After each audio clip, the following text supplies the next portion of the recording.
Seem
Whoa!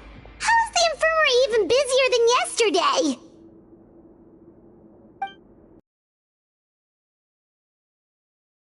Have a few people here for a checkup, so you might need to wait for a while.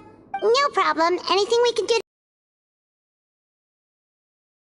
Situation here, I'm still getting to the bottom of it myself. You have to believe me. I'm telling the truth. You're in a medical facility. Keep it down. Please, listen to me. I'm not Gascon. I'm Uy. You're a horrible liar, you know that? We get all your mugshots with the arrest warrants. It's clear as day that you're Gascon. You mean because of the way I look? I don't know what happened. I just woke up like this. Then you guys dragged me in here for an interrogation. I brought you here to figure out what's going on. If you truly are the victim of an injustice, yelling isn't going to achieve anything. At most, it'll delay your vindication. All right. I get it. This is nuts. Yesterday's interrogations went fine, and now this. Morning, Your Grace. What's going on? Remember the case I mentioned yesterday? The one brought to me by the Marechaussee Phantom? Well, we've been questioning the inmates involved this morning. Every single one of them is claiming mistaken identity. Huh. That's even weirder than what that guy was saying yesterday. The thing is, none of them have been able to provide any evidence whatsoever to support their claims. Questioning them further got us nowhere, so for now, we've brought them to the infirmary.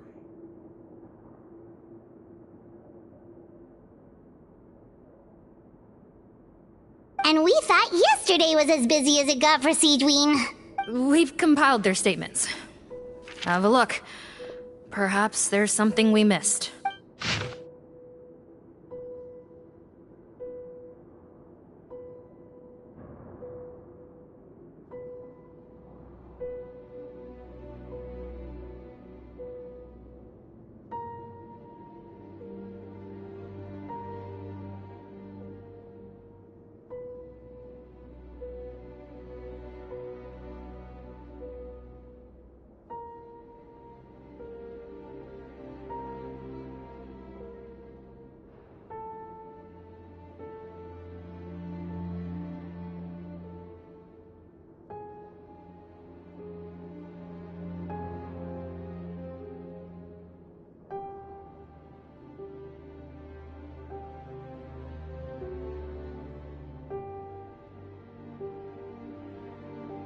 Wait.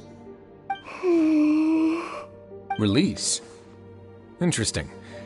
The inmates they spoke of in their statements appear to all be due for release today.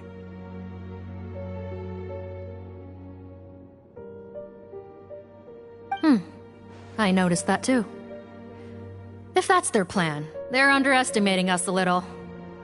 Every serious offender claims that there's someone else who just so happens to be due for release today. And they're expecting us to go along with that. All the more reason to be cautious. Lumberzar, check the release list for today and make sure no one gets processed. We're gonna need an excuse, though. Just say we're out of forms, and that we're furiously printing more as we speak.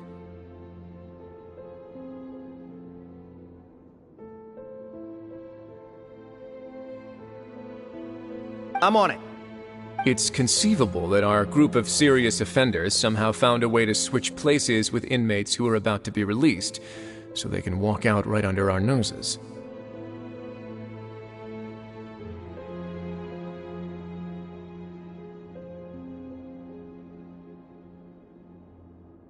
We did consider that possibility. But I mean, just look at them. They match the warrants, period. How could there have been a switch? Only if they're dead ringers for the inmates due for release, I suppose. I gave you that name list yesterday to assist in your investigation. Did that help?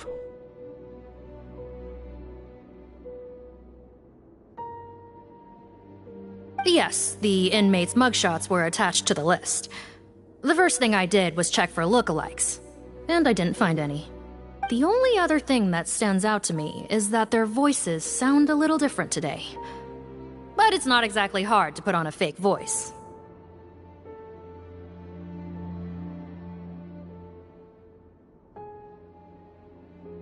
Oh, really? What does our head nurse make of all of this? Give me a moment. I think I have a way to confirm whether there's been a switch. I know, it's not time to change your dressing yet, but please bear with me.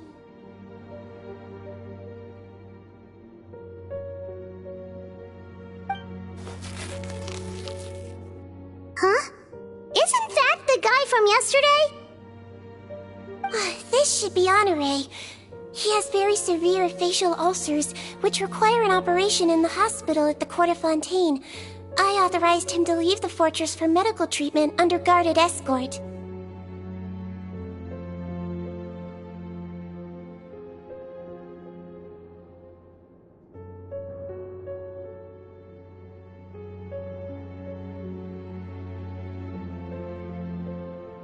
Yes, like I told you. I'm not Putton. I'm Honore.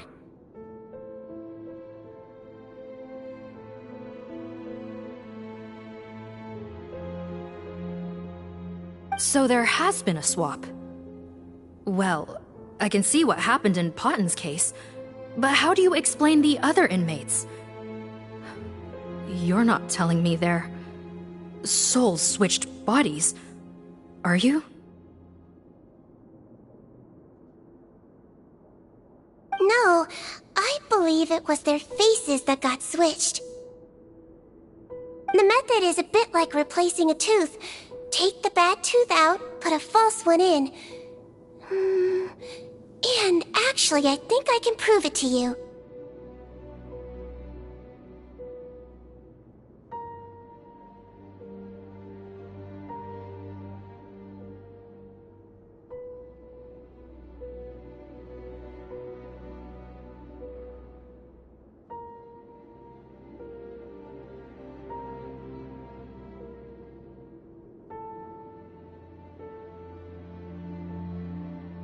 Traveler, Paimon, do you remember Eric from the other day? Yeah, sure do. Then you can be my witnesses. To start with, please fetch the inmate who claims to be Eric.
So, you're Eric?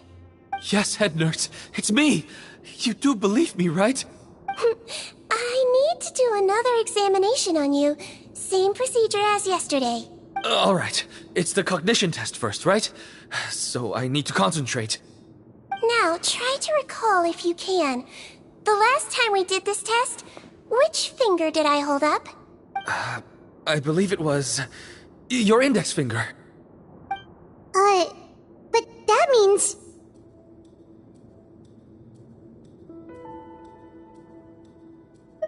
Huh? So, basically, last night, the Eric who said he saw another him suddenly recovered and applied to leave the observation ward.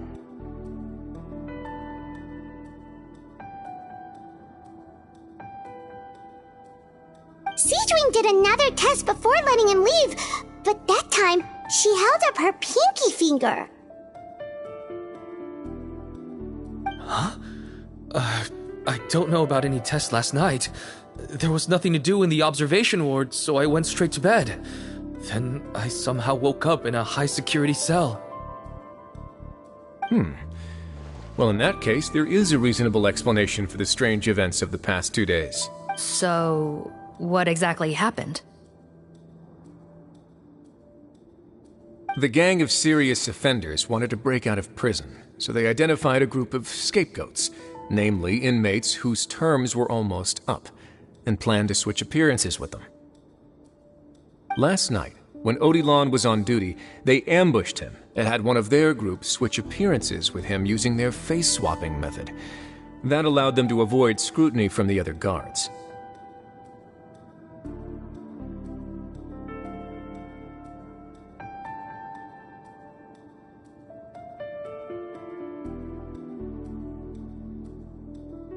Then, once all the other inmates were asleep, Odilon spent his night shift carrying out the remainder of their switcheroo plan.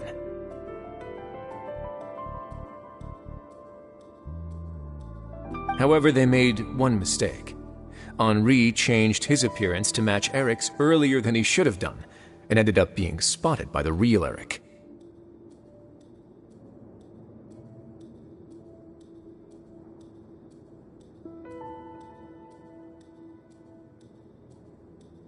Real Eric came to the guards for help, but we didn't know then what we know now.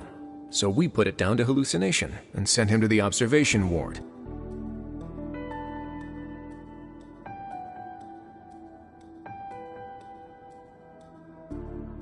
However, since one of the gang members was posing as a guard, they simply changed real Eric's appearance and had their Eric take his place, muddying the waters even further. Right, because I put Eric on the observation list by then, and no inmates departure until I've discharged them. Hence why the imposters had to pull that little stunt to get fake Eric off the list. Yeah, it all makes sense now! The Duke cracked the case! Well, I can't fault the reasoning. But I'm afraid that we ruled out the possibility of face switching very early on in this process. Criminals altering their facial appearance to commit crimes is nothing new. In fact, one of the explicit duties of the Malazines in the Marechaussee Phantom is to identify criminals in disguise.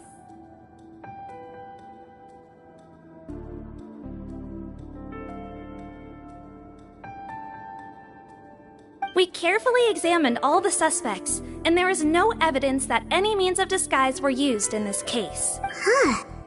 Well then, how do we explain all this?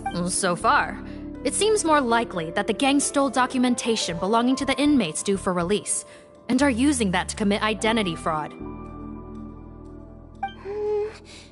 Actually, there is a potion that can completely change someone's appearance. If they use that, even a Melazine wouldn't be able to detect it. A shape-shifting potion? Forgive me, head nurse, but this is the first time I'm hearing about it. If such a potion truly existed, it would jeopardize our entire investigative process at the Marechaussee Phantom. Are you certain of this?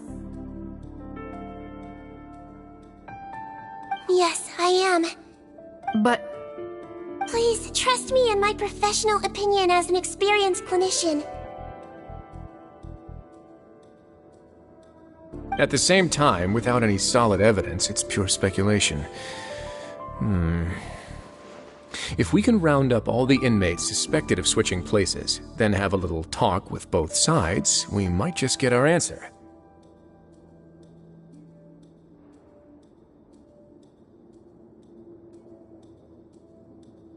Yep, let's do that. okay. Well, it was our negligence that meant we had to come and conduct these post-internment interrogations. And I know it's put you out. We'll do it your way. Your Grace, bad news. I paused the releases like you asked, but we were too late. A bunch of people already got processed 2 hours ago.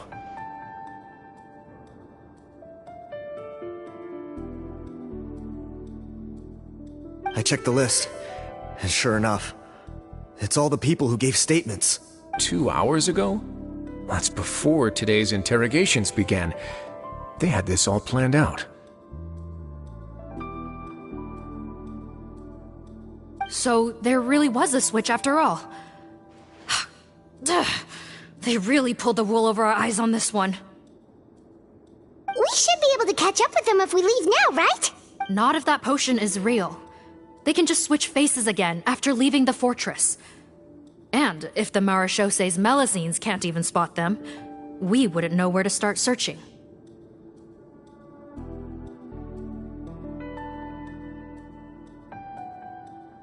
Yikes! So we're at a complete dead end!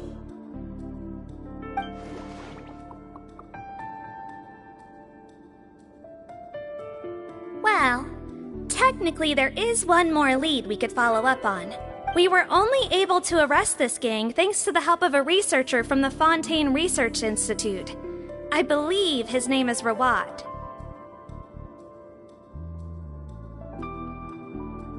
Oh?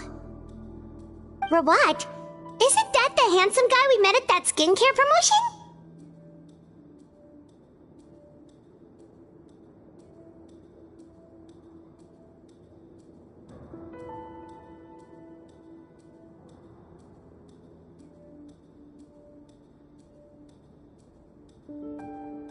Handsome? Maybe from a human point of view. I just remember that he specialized in potions. One of the crimes this gang is charged with is the manufacture and sale of illicit drugs. According to Mr. Rawat, they appear to have stolen technology he developed through his research and used it in their operation.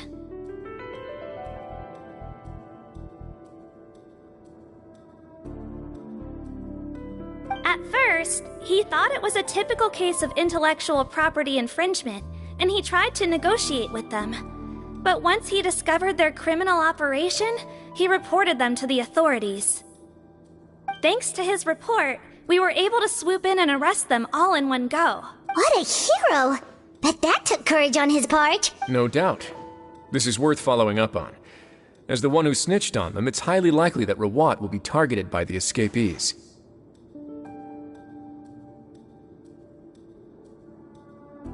That aside, since he's negotiated with them in person before, there's a chance he'll have some additional information for us. Understood, Your Grace. My team and I will head to the Fontaine Research Institute right away. In the meantime, please keep an eye on the face switch victims for us. Of course. Miss Morgan, I'd like to come along and help you catch these criminals. Huh?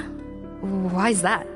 Well, I'm the one who discharged the fake Eric last night, so I feel partly responsible.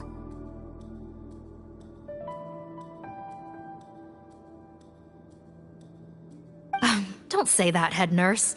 Your focus was on the inmate's health, and rightly so. We can't ask you to help with arresting criminals. That's our duty. I also have a more personal reason. Patton is a patient of mine, and if I don't get a new batch of medicine to him in time, his condition will get much worse.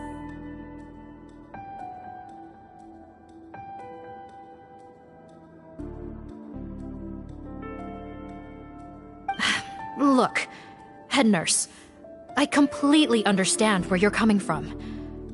But arresting criminals is dangerous business. And if anything happened to you, none of us can afford to take on that responsibility. Don't worry, I can defend myself just fine. You say that, but still... If I may, Miss Morgan, Sigewinne is the one who raised the potion hypothesis, and I'm sure she has far more expertise on the topic than your team. My suggestion would be to bring her with you. And if you really are worried for her safety, then...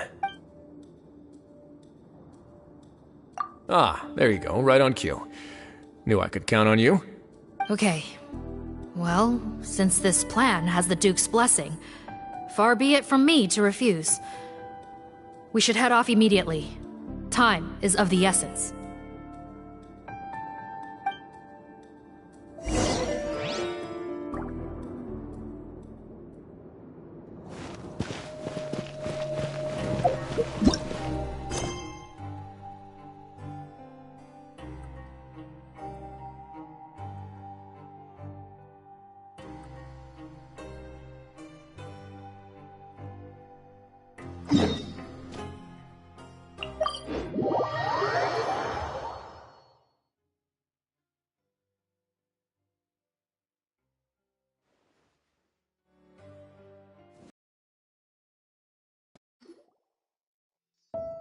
Greetings. Sorry to impose, but I'm afraid we're here on urgent business. And we're gonna need you to cooperate. The Marechaussee Phantom. Let me guess, you're investigating some more legal research? Not this time, no.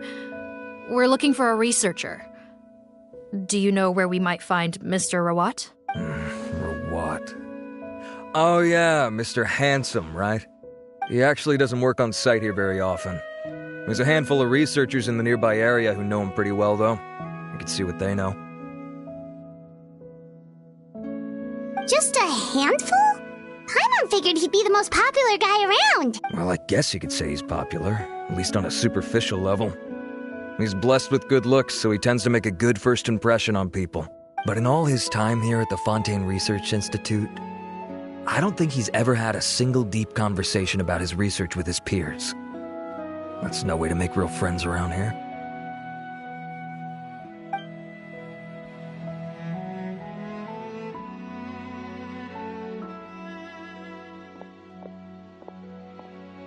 That's so weird.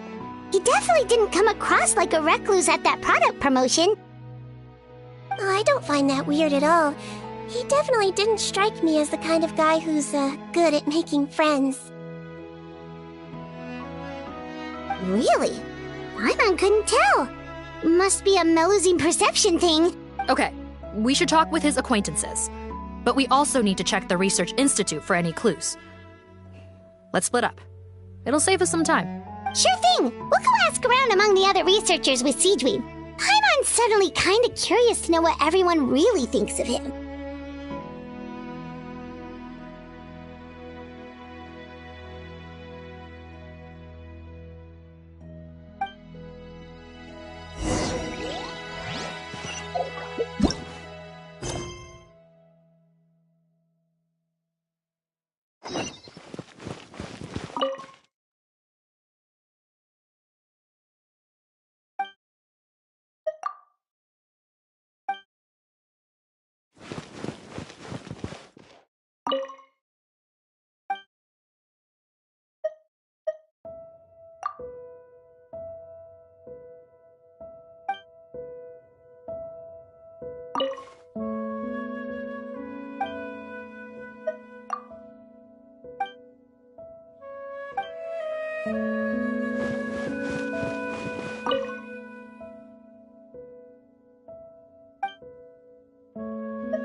Where should I go to apply for funding?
Entering standby mode.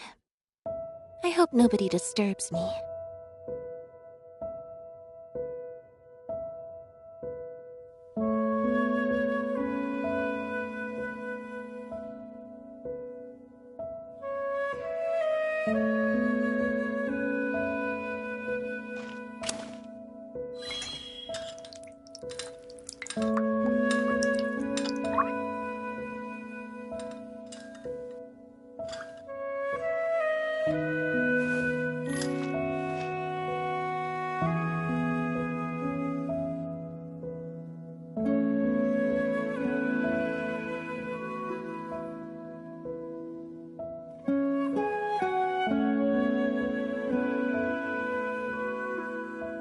Seems Lenny is saying some strange things again.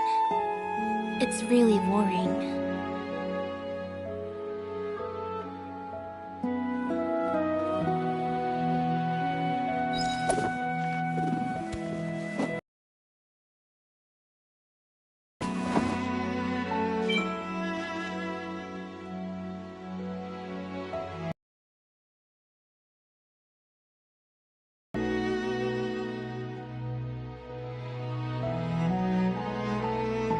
Tea is ready.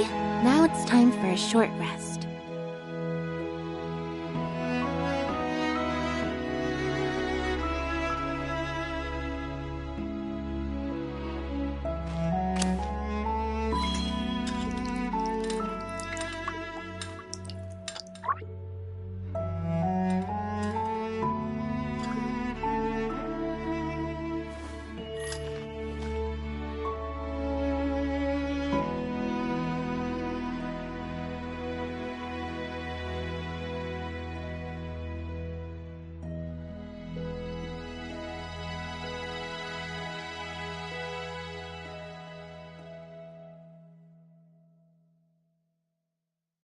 Seems Lenny is saying some strange things again.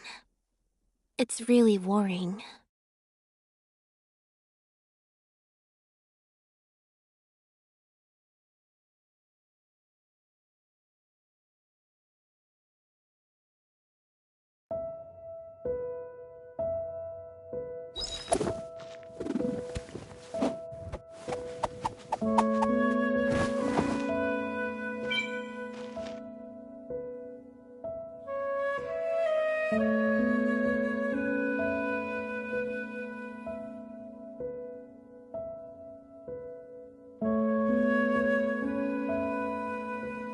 Tea is ready. Now it's time for a short rest.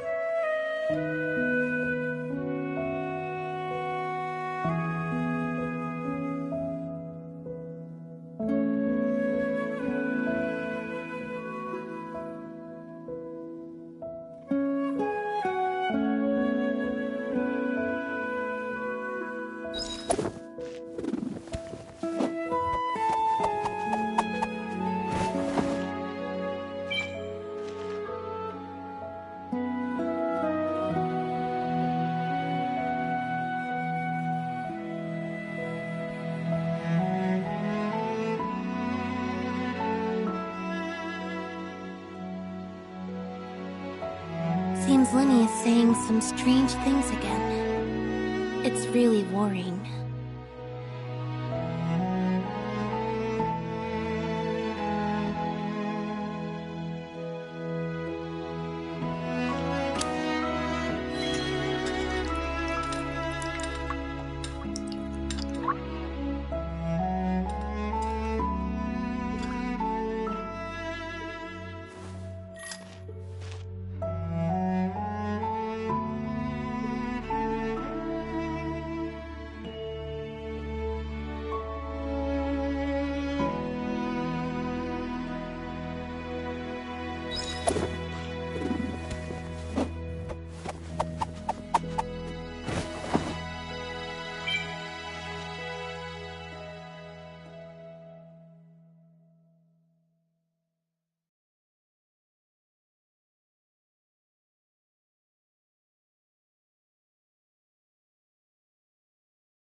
Entering standby mode. I hope nobody disturbs me.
he is ready, now it's time for a short rest.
Seems Lenny is saying some strange things again.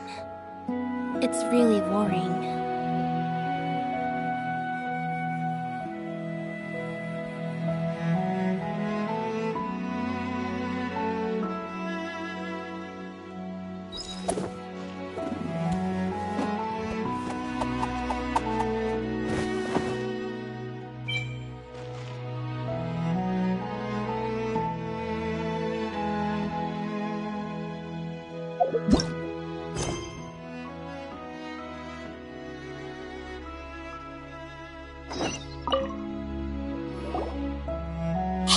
Are you in Teep? What do you want? We're here to ask about Rawat. Any idea where he might be? We were told you were pretty close with him. Close? Not sure that's the word I'd use. He wouldn't even let me use his patent. Huh? It's been a good few days since I last saw him. I don't know where he's at. Go ask someone else. Would the patent in question happen to be related to the new skincare product he developed? Yeah, kinda. Butterfly dew, or whatever he calls it. I heard he made a tidy sum off of that one. Okay, now we're getting somewhere. Keep going. Most of the other researchers here focus on mechanics, energy, stuff like that. I get why he wouldn't be interested in having anything to do with them.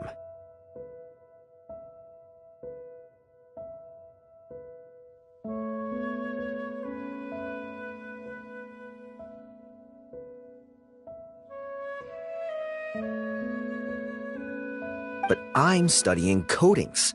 There's a huge overlap in our areas of research. Why would he refuse to work with me?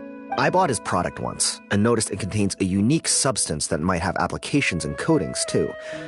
If it worked out, I could probably make as much as he's making. Don't get me wrong. I had no intention of plagiarizing his work. I was hoping to get official permission to use his findings in my own research. Followed the proper procedure. It was all above board. I would have had to pay him a license fee and everything. But despite that, he turned me down not once, not twice, but 3 times. It's like he's vehemently opposed to the idea of anyone else making the kind of money he does. Huh, so is Rawat antisocial, or is this guy just jealous?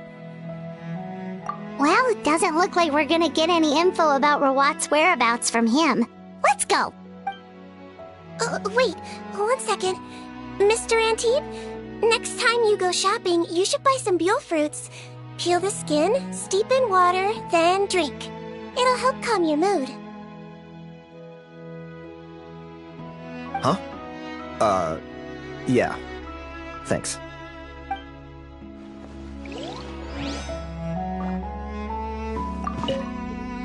Gonna have to cut this chat short.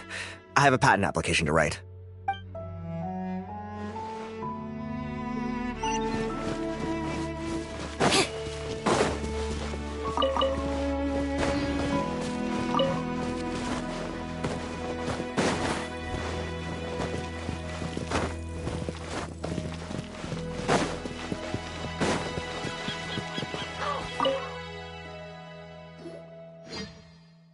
Excuse us, are you Audrey? That's me. What is it? Are you close friends with Rawat? We're trying to find out where he is. Close friends? You mean because I told him I had feelings for him once? I doubt I'm the first or last at the Institute to make that mistake. Why would you single me out as a close friend?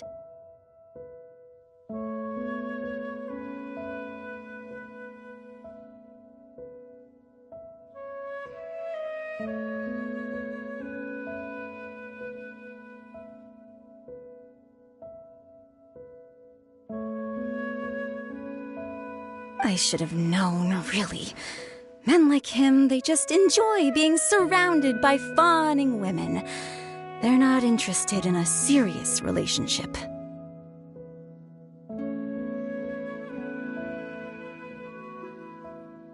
Okay. We were just kind of wondering if you might know where we can find him.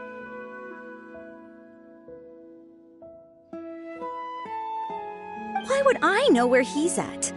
I barely know him, and he probably doesn't even remember me.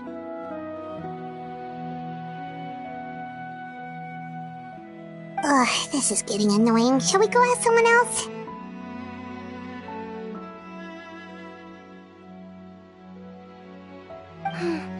I think she knows Rawat better than she cares to admit. If we leave now, it might be a wasted opportunity. Maybe, but we're not going to get much out of her while she's in this state, are we? She's displaying symptoms common among people in love, if that's what you mean. But I know a cure. It's curable? Oh, we're still no closer to finding Mr. Rawat.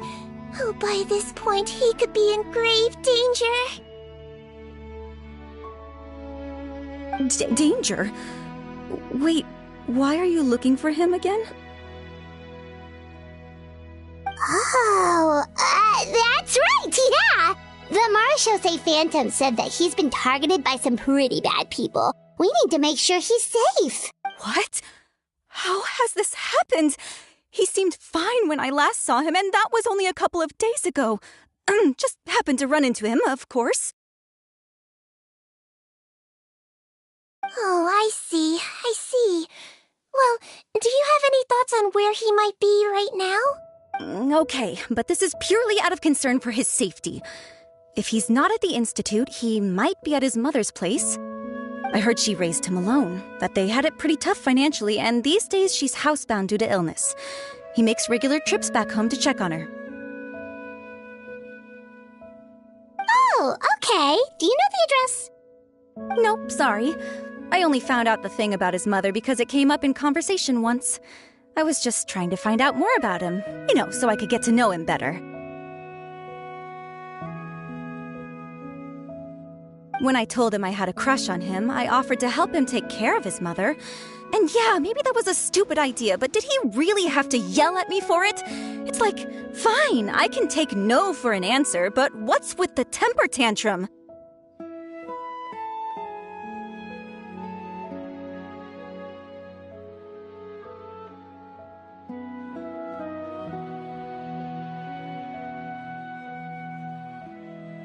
Unbelievable. These guys only want to show you their charming, well-groomed exterior. They can't stand it when a few home truths shine through. Looks like her love syndrome is flaring up again. We need to find out Mr. Rawat's mother's address. Let's check with the Marechaussee officers when we regroup. Cool, sounds like a plan.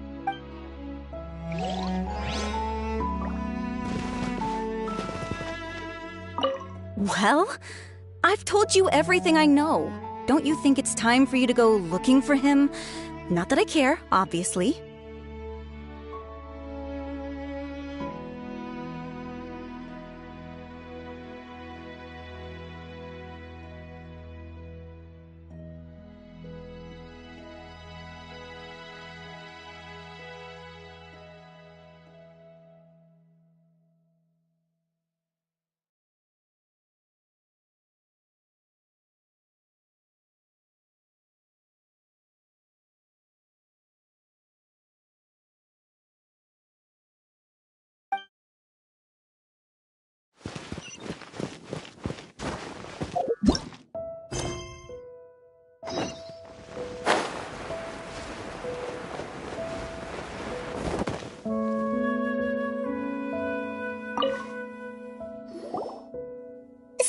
You, sir, but are you Bertram? Who's asking? Just some concerned citizens helping out the Marechaussee Phantom with an investigation. We'd like to ask you about Rawat's whereabouts, if that's okay. We're told the two of you are pretty close. Not anymore, we're not. Turns out we don't see eye to eye. Oh yeah? What happened? The thing about us researchers is, most of us do what we do for some sort of higher purpose. But not Rawat. All he cared about was how to commercialize his findings.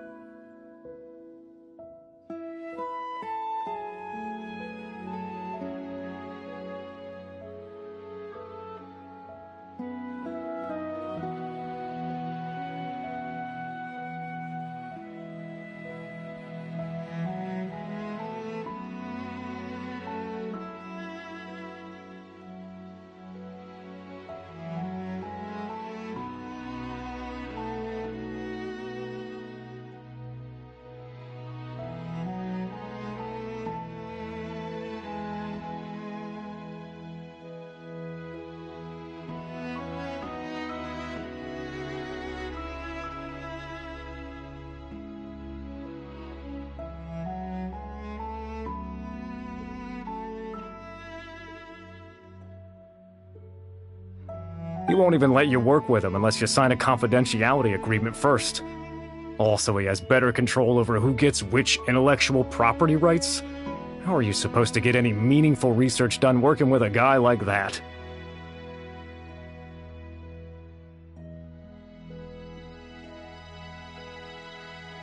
Now that I've got my own technical solution for my compressor, I don't need to work with him anymore.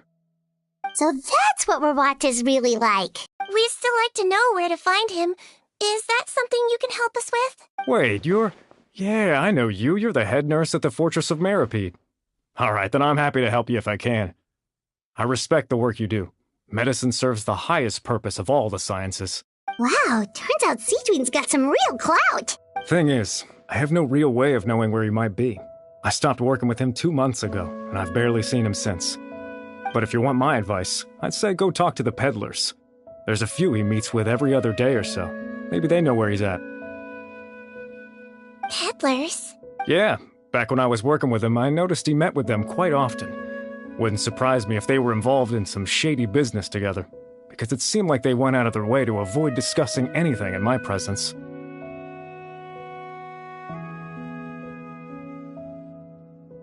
The little I overheard was about manufacturing and selling pharmaceutical drugs. Like I said, he's all about the money. Drugs? Doesn't he work with skincare products? Do those count as drugs? Who knows? I never cared to find out. He's the morgue rubber, not me. Thank you. You've given us plenty to work with. Welcome. Goodbye, and may we both reach new heights in our scientific endeavors. Well, that's all 3 researchers. Let's head back to the meetup point. If my research project works out, The development of underwater spaces should become much easier.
You know, Paimon started out thinking Rawat was and cheerful personality.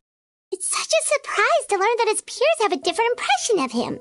So, what's your view of him now, Paimon? A handsome researcher whose difficult upbringing turned him into a profit chaser with a chip on his shoulder?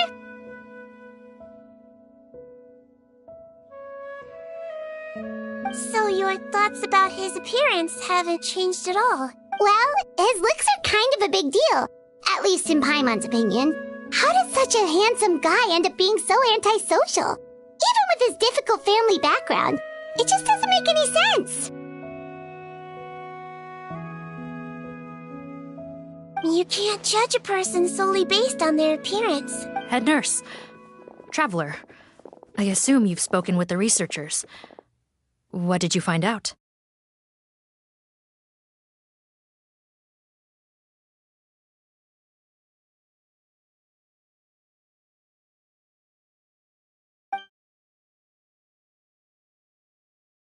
Bertram mentioned Rawat's involvement with some pharmaceutical merchants.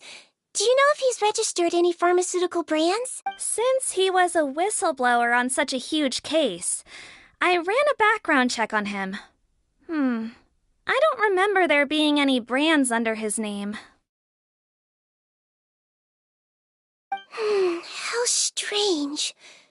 If he was so focused on commercializing his research and averse to sharing his technology with others, why wouldn't he have registered his own brands? Maybe he and his business partners needed to avoid public scrutiny? You think he may have colluded with the gang? Well, the crime was manufacture and sale of drugs, and that would certainly be in his wheelhouse. We can't rule it out. Isn't that pretty unlikely, though? He was the one who blew the whistle on them! Most children who come to me with tooth decay have suffered pain for a long time already, but they'll still try to hide the fact that they eat too many sweets. Grown-ups and children aren't so different in that regard. If you say so. I saw him when he came to make his report, and I certainly didn't get the feeling that he was the type to collude with criminals. Perhaps it's more likely that they were coercing him. You mentioned that he comes from a poor family. So, it's possible that the criminals approached him asking for academic support, luring him in with the promise of riches. By the time he discovered who they really were, he was in too deep. They had leverage on him, so he was forced to keep working for them. I've seen it happen many times before. That does make a lot of sense. It would definitely explain why he was so unwilling to cooperate with his fellow researchers. No wonder he's so unsociable. He must be on edge all the time with a gang of crooks breathing down his neck. In that case, the situation could be worse than we thought.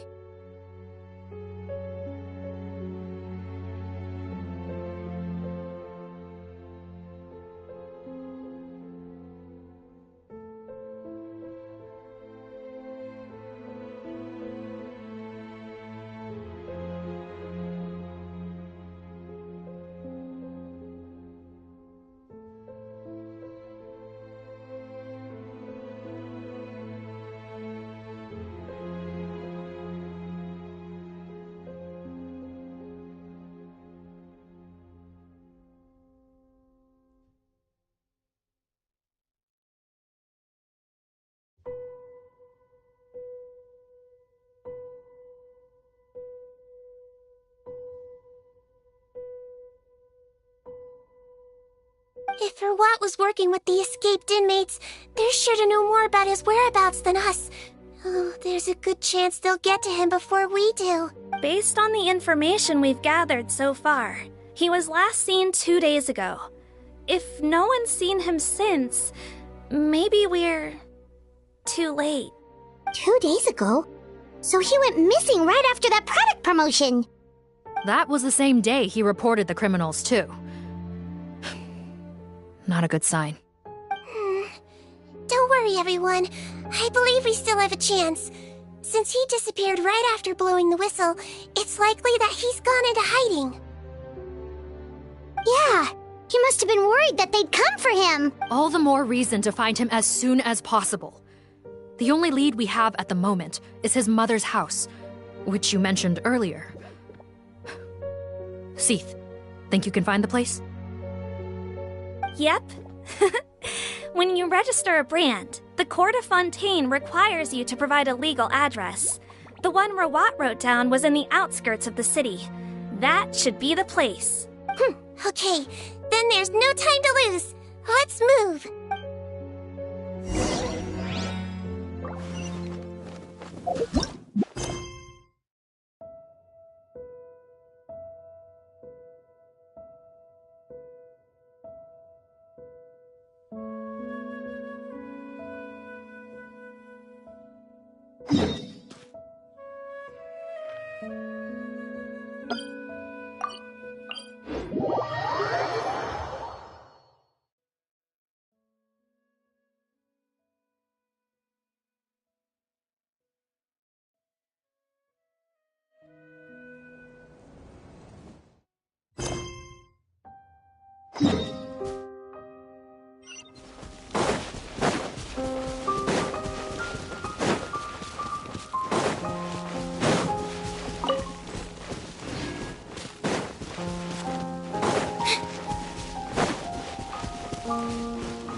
Right.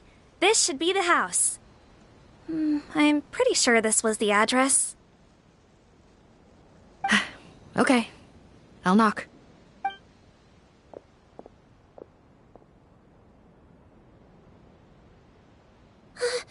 Sounds like whoever's inside has restricted mobility. Oh, it seems serious. Oh, what's the fastest way to get this door open? Break the door down? No, I'll handle it. Let the expert deal with it. There'll be a mountain of paperwork if we damage a citizen's property.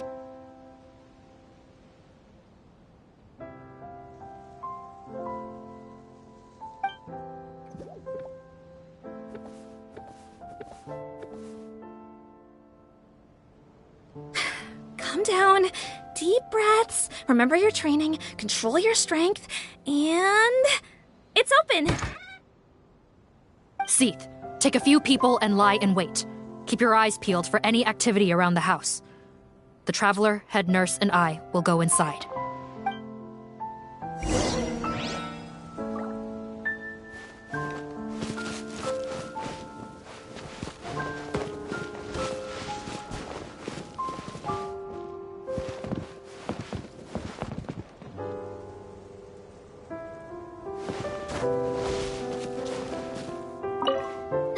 Don't look this way.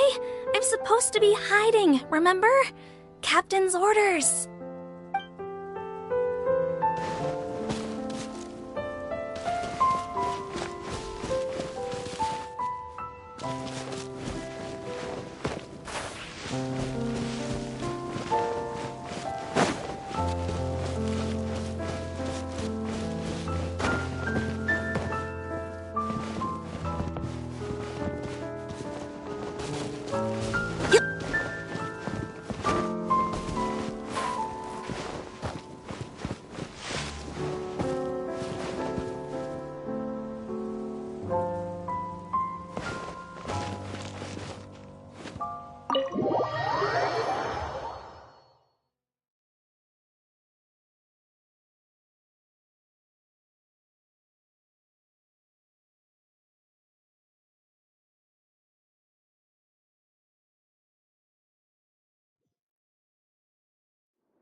Oh, there. On the bed, there's an old lady. That's gotta be Rawat's mother, right? She doesn't look like she's in any state to be answering our questions, though.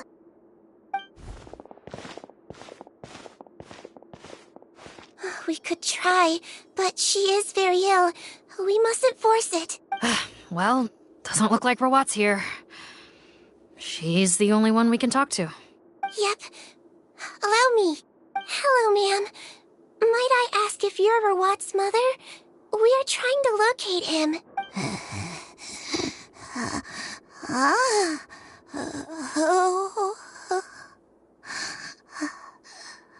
Hard of hearing, perhaps. Does anyone have a picture of Rawat? I have one here. I'd like to show you a photo, ma'am. Is this your son? Do you know where he is? Looks like this isn't gonna work after all. Well, looks like we're out of leads. If Rawat's not here, things are looking very bad for him. Is it possible he could have avoided returning here because he knew he'd be in danger? Maybe. But if so, where do we look next? Maybe we should take another look at the Institute. Yes, so? I suggest we all return there now. We found a good amount of useful information the first time, but perhaps there's something we missed. This is our last hope. Sorry, officer, but could I stay here for a while? This patient requires some care. Of course. Traveler, stay with the head nurse. You're technically here as her assistant after all. Also, I'd like some Marechaussee members to stay as well, and keep an eye on the area. Why's that? If Rawat knows how serious his mother's condition is, he will return. Got it. Okay. I'll tell the squad members in hiding to stay put and keep a lookout.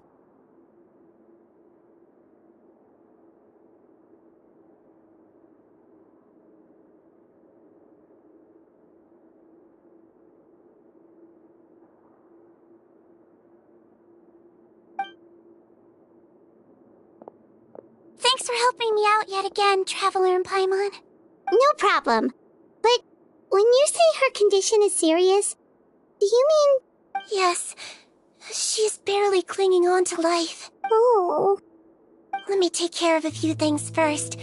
Could you pass me the towel over there? Yeah, of course.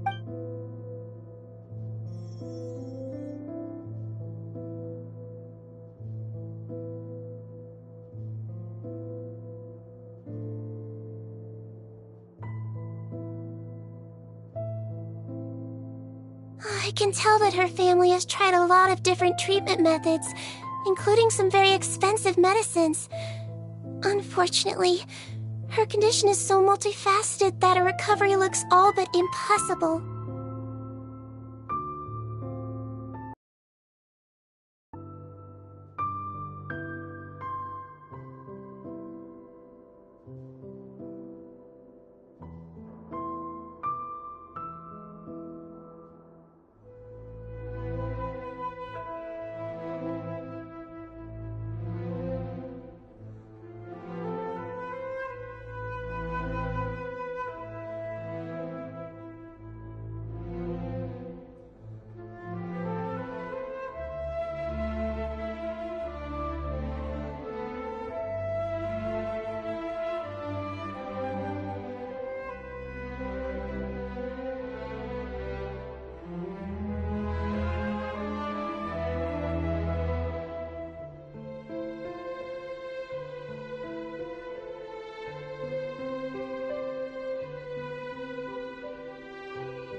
Sigewinne.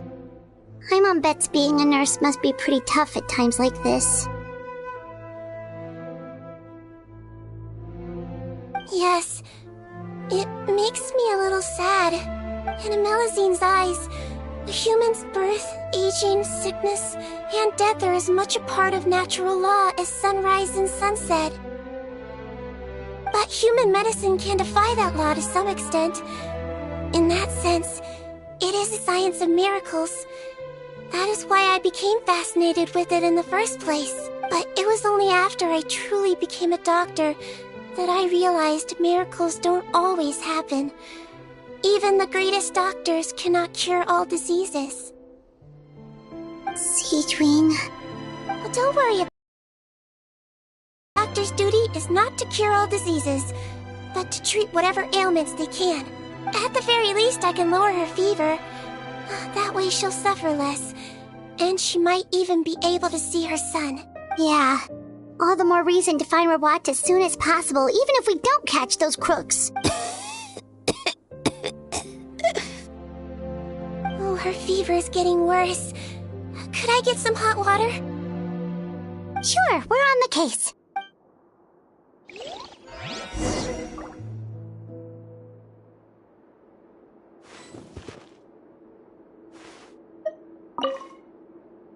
I'll take care of her. Fetch me some hot water if you would.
Found the hot water? Sure did. And look what else we found. Judging by this journal, it seems like Rawat has a private lab. There's a good chance he could be there right now. We gotta go tell Officer Morgan right away. Oh, that's great news. But hold on just a moment. The wet towel is ready. I'm giving you another injection. Are you feeling better now?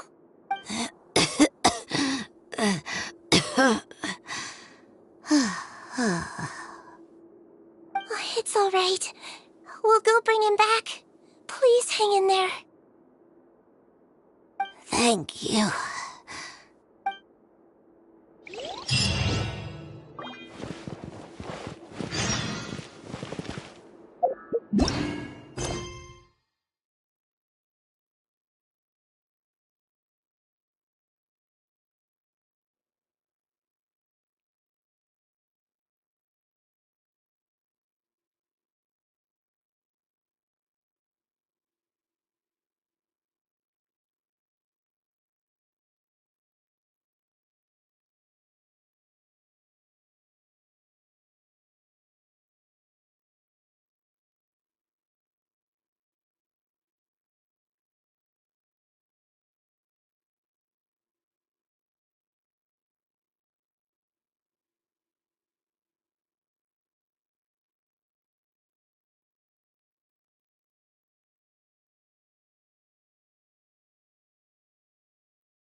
No! Don't look this way!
It's Officer Morgan! They're already here! We came as soon as we heard the news. I can't believe we were so careless. The most crucial information of all was hiding right there, in that room. And we missed it.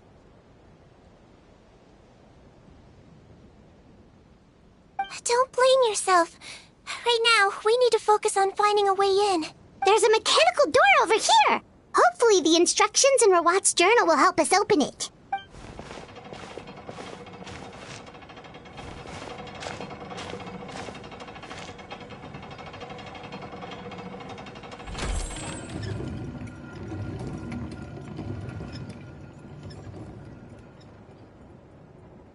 It's open.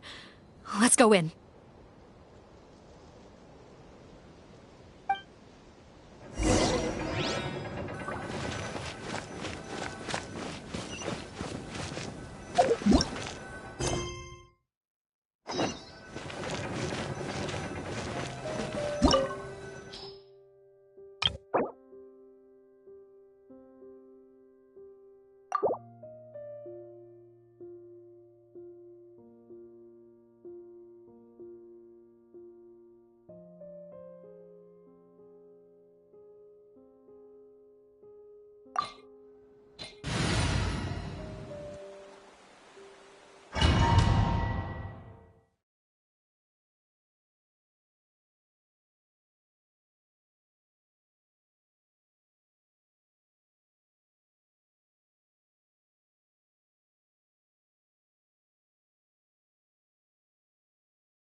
How did they get in here?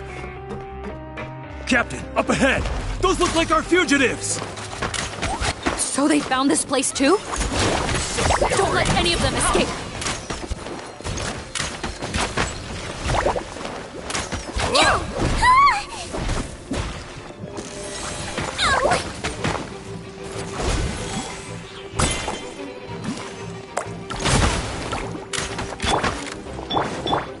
Stand with me!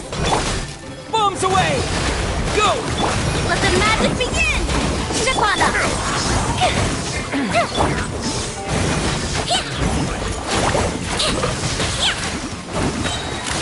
I swear, it's for medical research!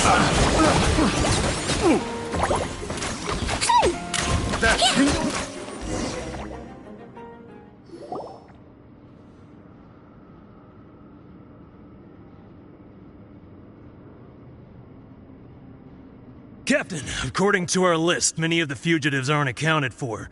There may be others hiding deeper inside the facility.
So these guys were just the lookout crew.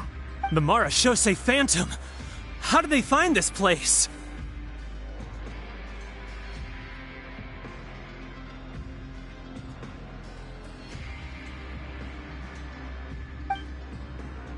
Wait, it's that guard from the fortress! That's right, I'm on your side. The Duke sent me. What's the matter?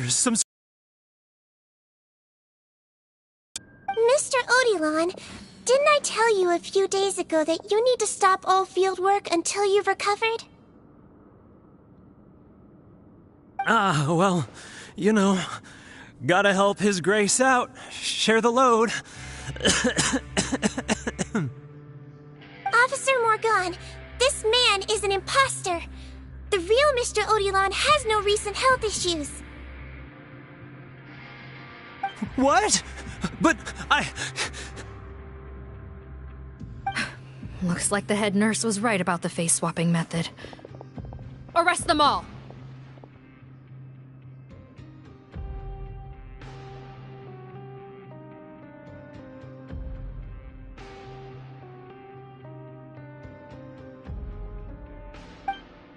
DuPont, stay here and keep guard. And watch the exit. If we're not back soon, call for reinforcements. got it.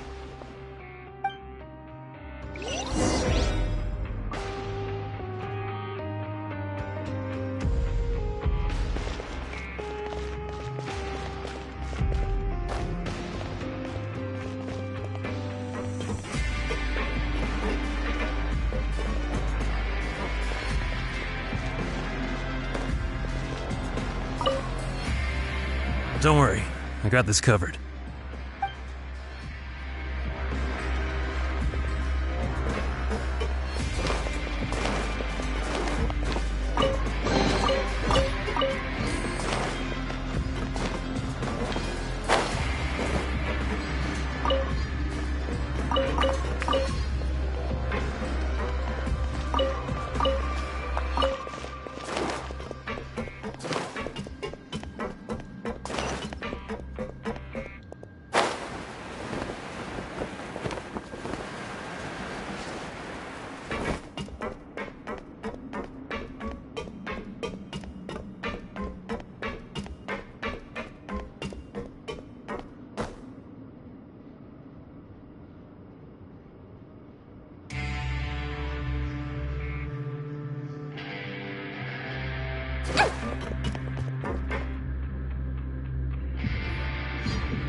So many jars. Was this some sort of production facility? This scent. It's probably the ingredients used to make butterfly dew.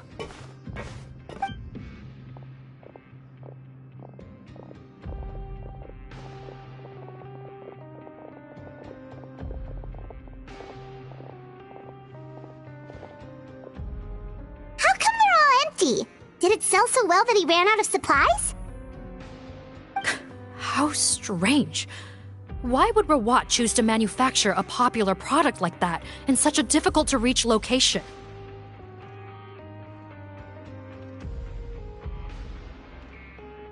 Given our suspicion that he may have been coerced into the illegal drug trade, I would have thought that any production facility we find here would be used for illicit purposes.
Perhaps butterfly dew is itself an illegal drug.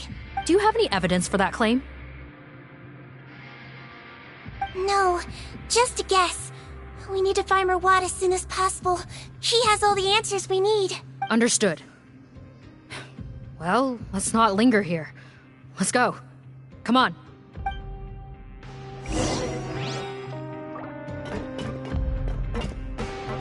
Don't slip and fall!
Look like we're gonna get this door open. Let's find another way around.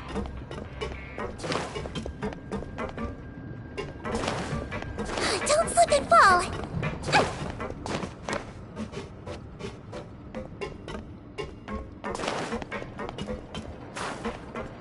This one's closed too! What's with those carts and tracks? Oh, maybe it's one of those doors that opens when it senses cargo passing through. There's a loaded cart right over there. Let's bring it to the door and give it a try.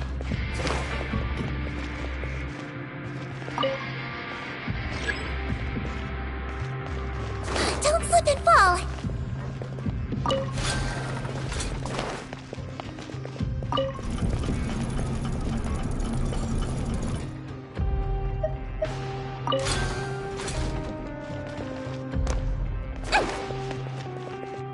Don't slip and fall!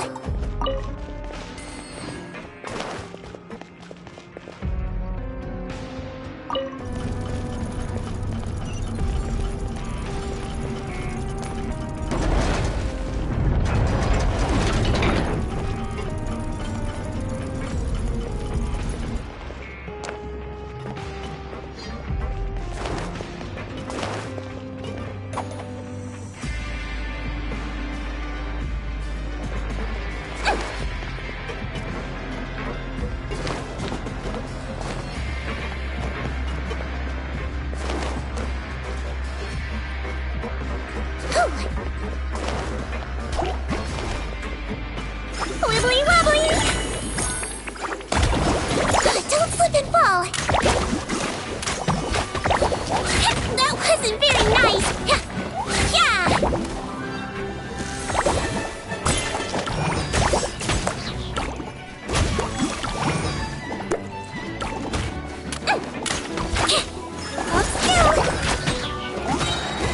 You might feel a little prick!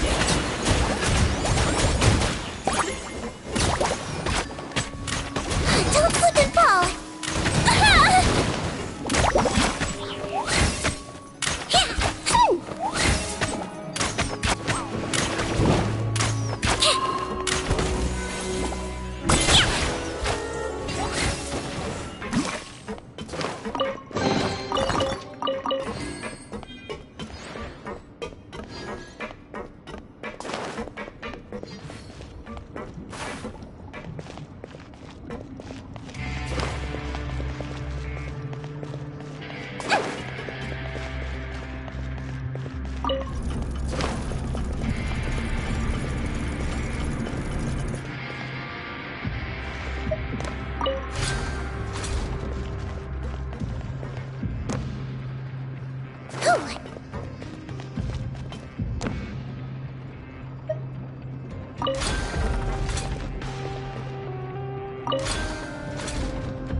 This room's much smaller than the others. Judging by the implements on the table, this looks like a potion-making lab. Head nurse! Over here.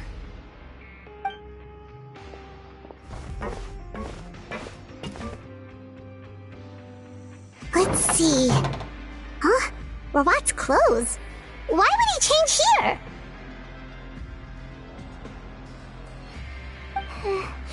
Perhaps they stripped him down, left the clothes behind, and disposed of him somewhere else? Yikes, Sigewinne, where did that come from? Oh, what a tragic way to go. Especially with such a bright future ahead of him.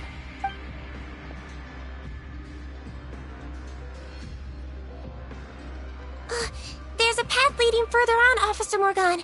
Let's keep up the pace.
There's a whole bunch of people in there!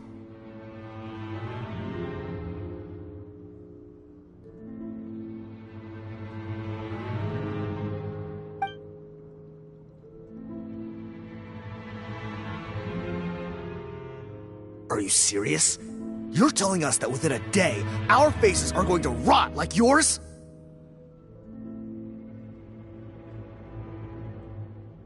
Fontanian physiology changed dramatically after that great flood, and it's not as compatible with this face-changing solution as before.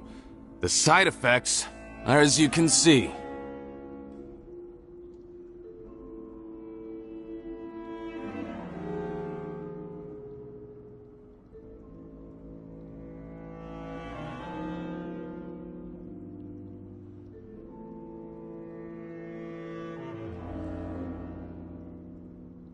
Why didn't you say anything before we all used it?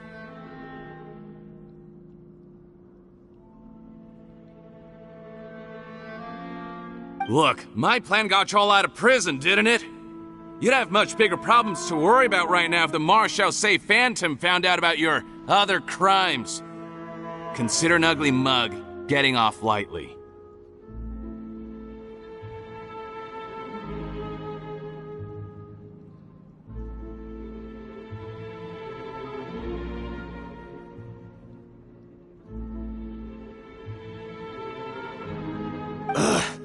You're just lucky we didn't leave you in there, after you disappeared on us with no warning. We only let it slide because we're former partners. And now you have the gall to pull a stunt like this?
Partners?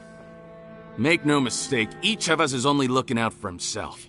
If you place too much trust in others, well, I'm afraid that's your problem. You hid things from me too.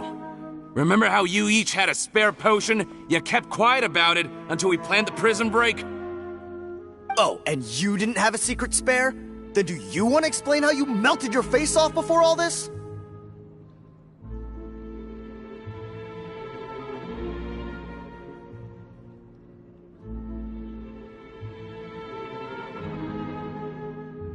Guys, that's enough. Calm down. It is what it is.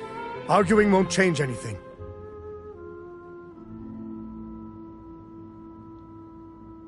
What's the plan, Parton? I'm assuming you brought us here for a reason? There is no plan. We followed him here on the promise of more juice, but it turns out there ain't a drop here.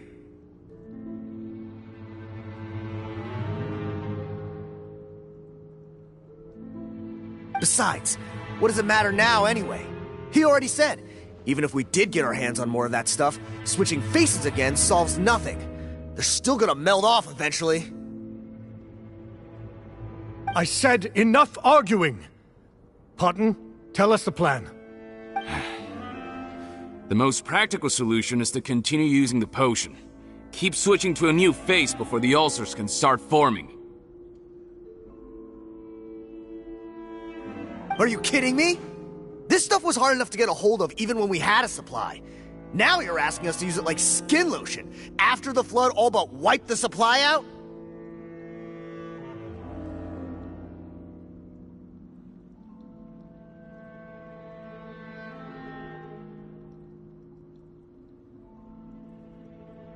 Well, there is another option.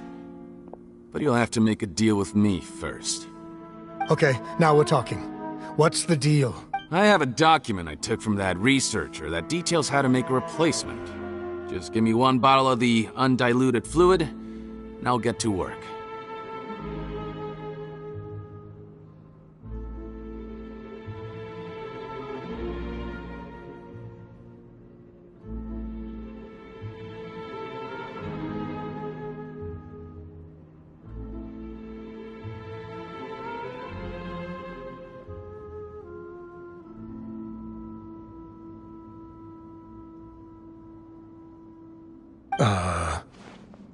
What's the problem? I thought you always kept reserves. Or do you really just have one spare bottle each?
What do you think?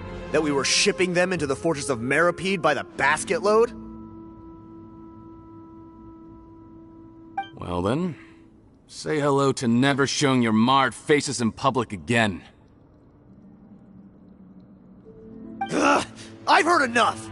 Get him! Let's see if that document even exists! Freeze! Marashosei Phantom!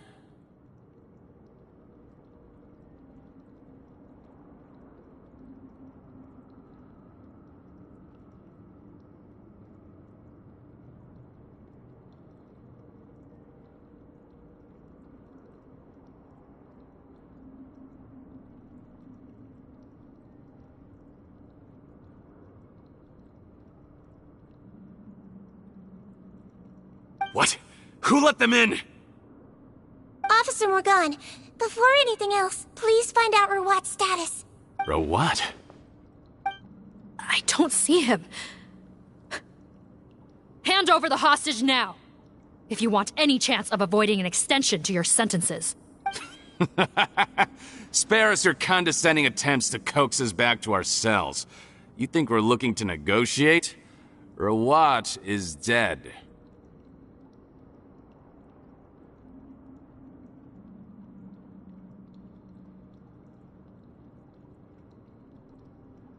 Hutton?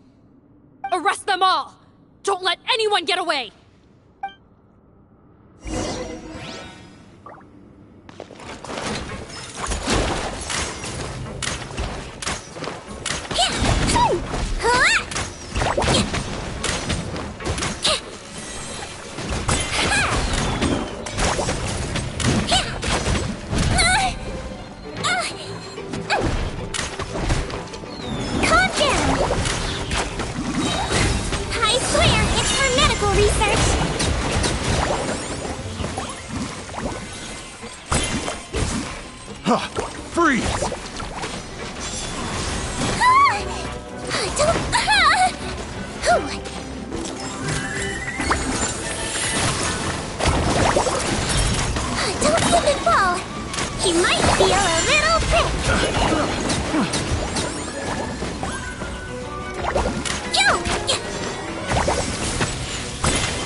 Gotta say, I never expected to see the head nurse in combat. Some patients respond better to a more aggressive treatment plan. Did we get everyone? Captain, we finished the head count. Potten's missing.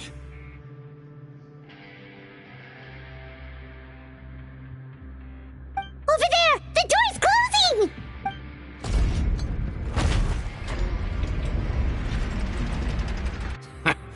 One group trying to arrest me, another trying to hunt me down.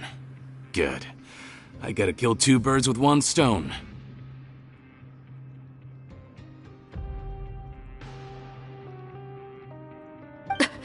How did he get up there? There must be a secret passage somewhere. Find it! Don't waste your energy. I already sealed it off. How naive. We have more people outside. If we're not back out by the agreed time, they'll come to our rescue. Well then, you'd better hope they get here in time.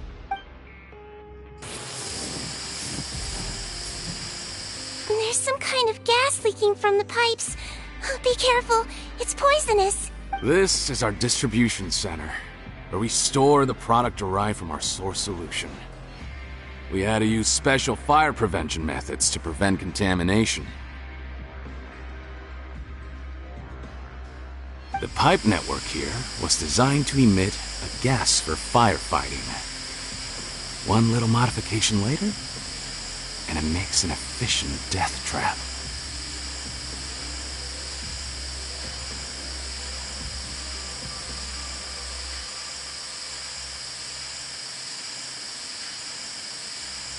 Why would you do this? Your partners are here too. Oh, please. If they can't supply what I need, they're of no further use to me. Besides, I can't have them exposing my potential whereabouts. He's a maniac! Come on, we gotta find a way to open that door! Go ahead, struggle in vain. Once the last of you croaks, no one will ever find me again. So long!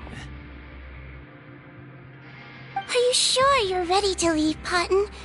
You haven't changed your dressing today. You can't cure my face. Just give up.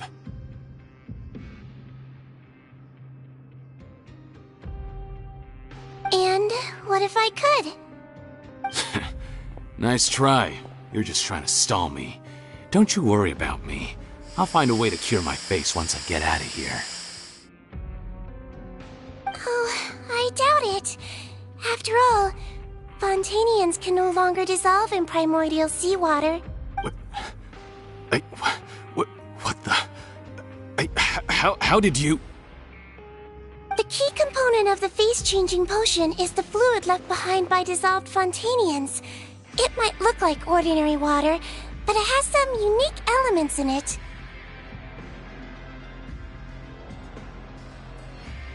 Before the flood, all Fontanians were oceanids, physiologically speaking.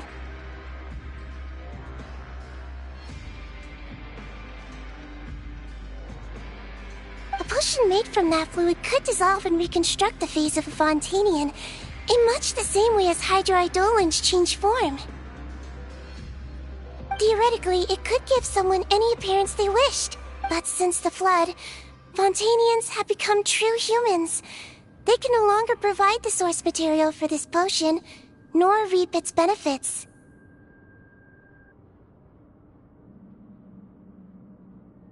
Are you saying this potion is made from Fontanians dissolved with primordial seawater? Then their crimes are far worse than I thought. How could you know all of this? No, wait. Of course! Well, well. So that's why you have a human appearance. It also means that I have a formula you're unaware of. The air's getting thicker. It's getting hard to breathe.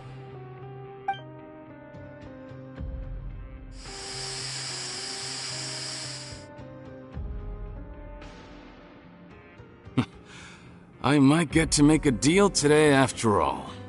Alright, keep talking. How do you intend to give me the formula? Oh, it's not a formula, but a finished product. I have a bottle of it right here. What? When I tried Rawat's skincare product, I noticed it had a certain special component in it. So I had my friends gather some other ingredients for me, and sure enough, a little experimenting later, I produced the potion. I'm guessing his skincare lotion contains the fruits of your joint research?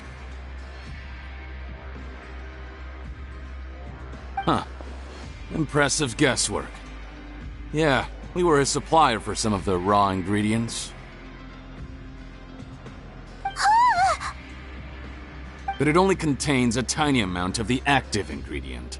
The effect is minuscule compared to the undiluted fluid.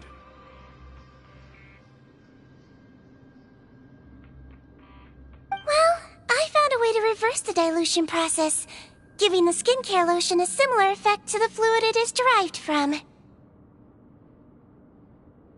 That's impossible.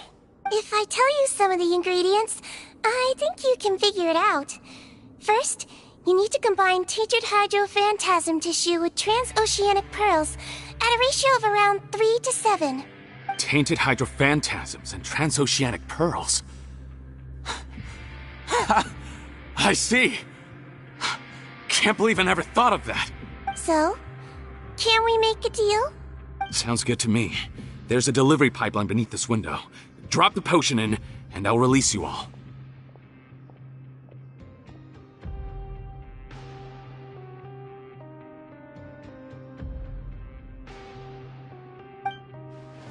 Nope, not trusting you that easily. You're like those naughty kids who try to hide their illness. Open the sluice gate first, then I'll hand you the potion.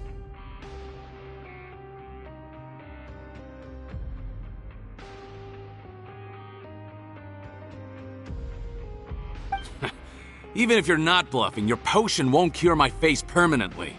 You really think you have any leverage here? I'm not closing the valve this time. Clock's ticking. Fine, then I'll just stand here with the potion in my hand. And when I faint from the poison, I'll drop it and it'll be destroyed. No.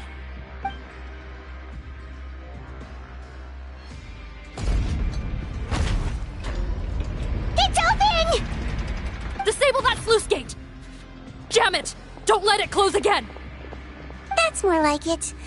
In that case, a promise is a promise. Head nurse, there's too much poison gas in here. We have to leave, now!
That was too close.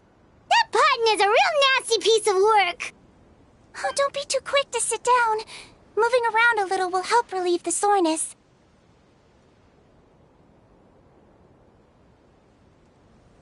Same goes for you, Traveler. Oh, but Paimon, you should be fine, right? Flying fast is pretty tiring too, actually. Anyway, that's not important right now. Paimon's still shocked to learn that there's a whole criminal operation going on behind that skincare lotion.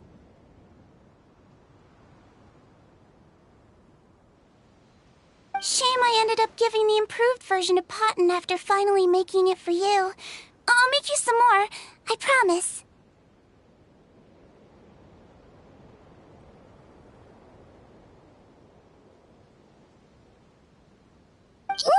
No, please don't. Paimon doesn't want to use that stuff anymore. Still, it was a pretty good job that Paimon wanted to buy some in the first place, huh? It ended up saving everyone's lives. That's gotta count for something.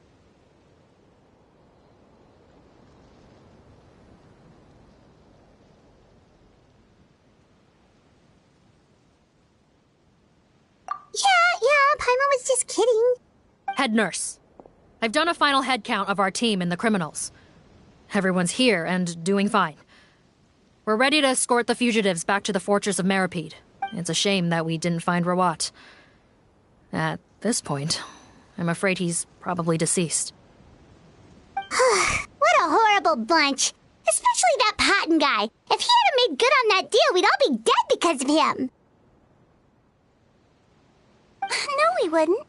I always keep a whole bunch of antidotes on me for emergencies, and one of them neutralizes that poison gas. We'd have been fine, even if you hadn't opened the gate. What?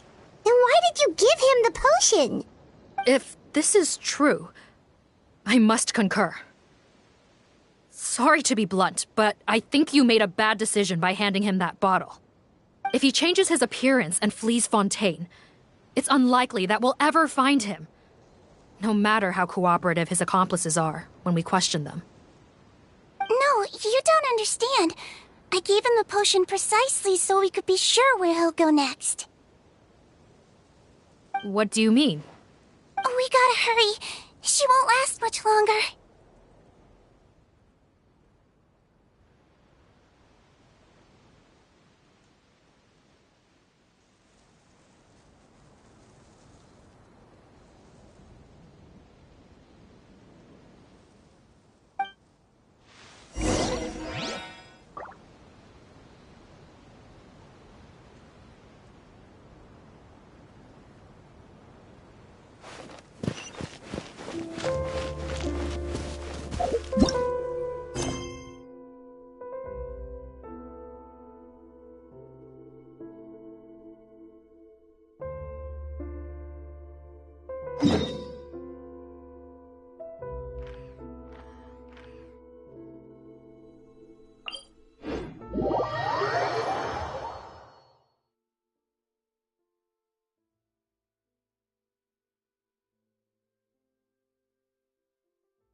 Don't move a muscle.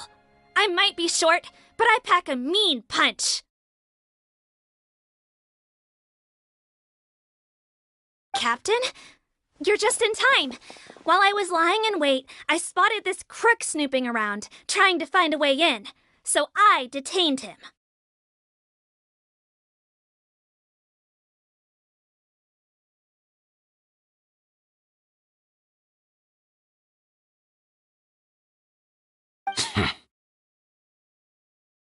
Whoa.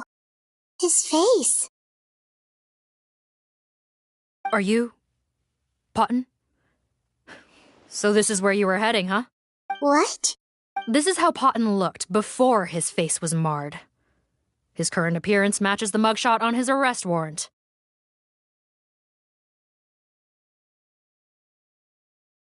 I see. Wait, so what's going on? Wasn't the whole point of the potion to disguise himself and escape Fontaine? Why would he change back to his original face and run right into our trap?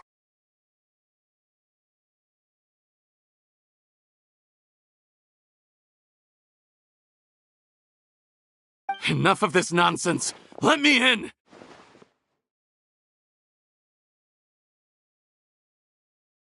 You better pipe down.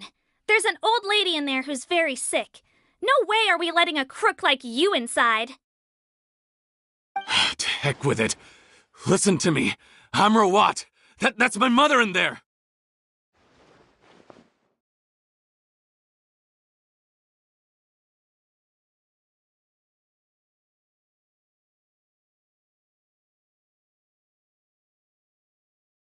He's gotta be lying, right? Rawat was a victim in all this. He was forced into it against his will. How can he and this monster be the same person? Forced against his will? That's the funniest thing I've heard all day. Back when I was being coerced, everyone thought I was colluding of my own free will. And then when I actually became a criminal in my own right, you all suddenly thought I must be under duress. Amazing what a difference a handsome face makes. Save us the speech. Explain yourself. You want an explanation? Fine. I'll tell it how it is. When I was just Potton, the whole world treated me with contempt. Ew. What do you want? Get away from me.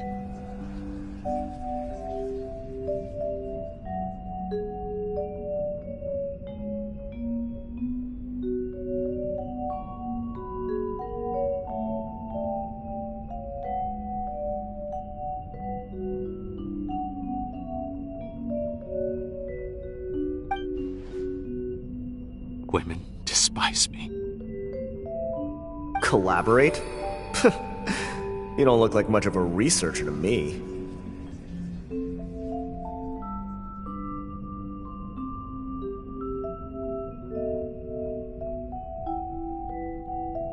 My peers scorned me. Mr. Potton, was it? I'm most interested in your research. Consider my offer carefully. I doubt you'll find other investment opportunities.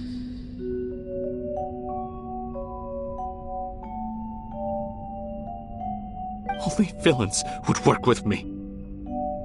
You want out of the game? Forget about it. Turns out, I slipped up a little. Left your picture with some Marechaussee Phantom officers. Easy mistake to make. Now they've listed you as an accomplice and drawn up an arrest warrant.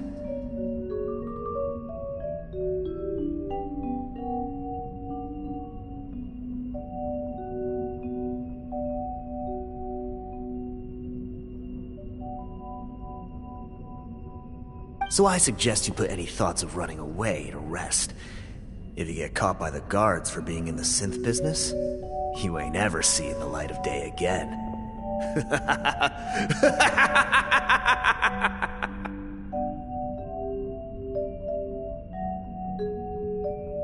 There was no way out for me. Until I could stop being Potton.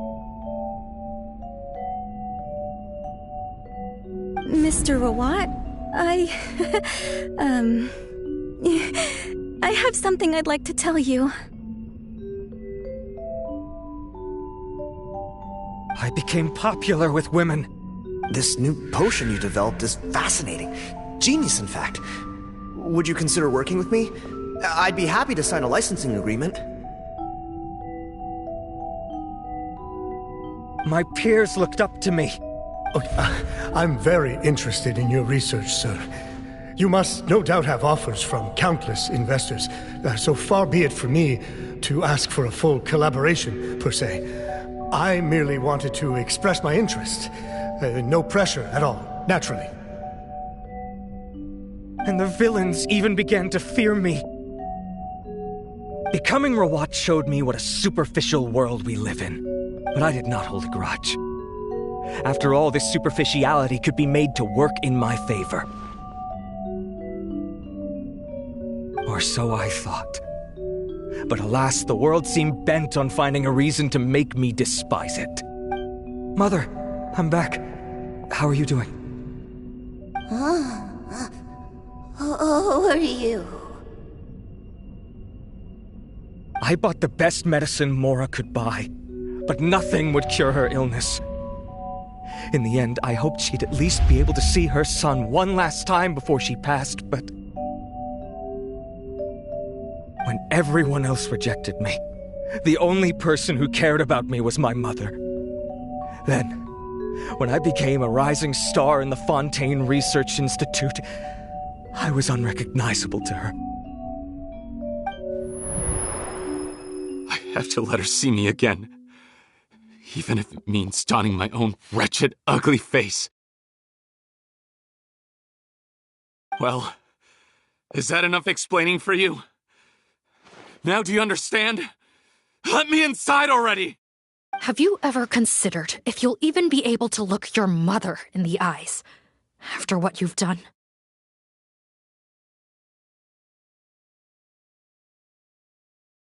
You found a way to completely change your identity. You could easily have escaped from them. But no, you chose to keep working with them. Why would I want to give up on such a lucrative business? The profits were dozens of times that of the synth business, and it was all above board. So you kept being a villain just for the money? Villain? By what standard? Is doing evil deeds really what makes someone a villain in your eyes? Or does it all come down to the way they look?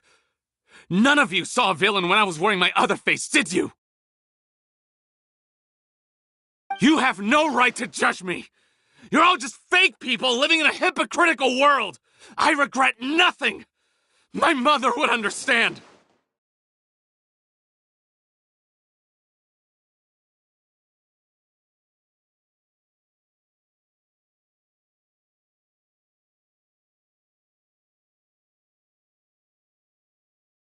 You're a villain to the core! But especially that tongue!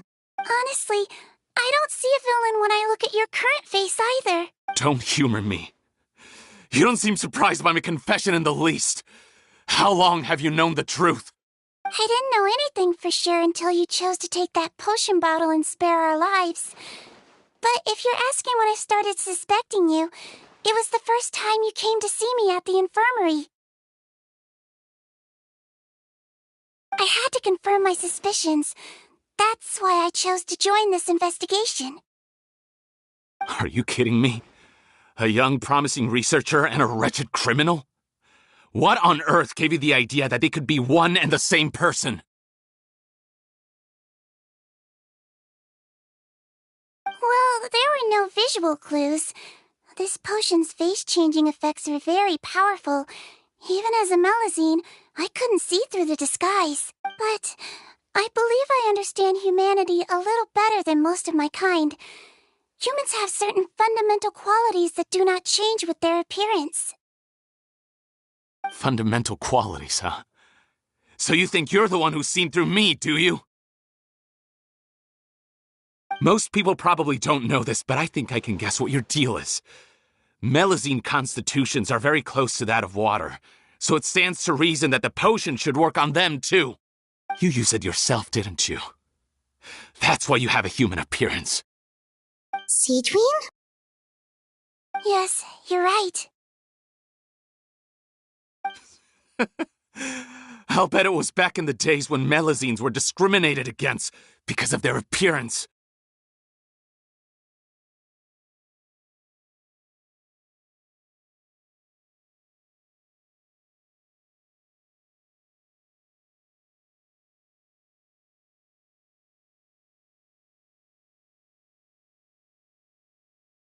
It was either carry on living in the gutters as part of an alien race cast out by humanity, or become the head nurse of the fortress of Meripede, revered by all. Not a hard choice to make. It's a no-brainer. So you see, you and I were the same. And I'm the one who saw through you! That's not important right now. You came here to see your mother, didn't you? Well, I can grant you your wish. Huh? Head nurse, I'm not sure that's a good idea in his current state. Don't worry. Back in the warehouse when I traded the potion for our lives, I was doing it to test him. He was willing to risk sacrificing his only chance of escaping capture by opening the gate in exchange for the potion. Also, he could see his mother again. If nothing else, his concern for his mother is genuine. I see. So before you arrest him, please allow him to see his mother one last time. The Traveler and I will accompany him. You have nothing to worry about. All right. I understand.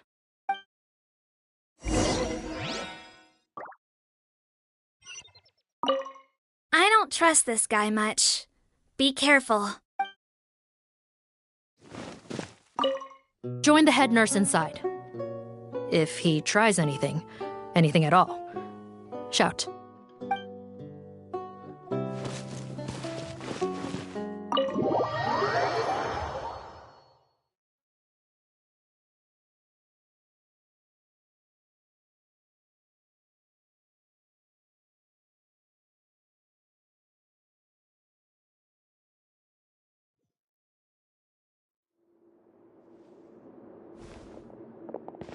Mom? It's me, Potton. Your son. You recognize me now, don't you?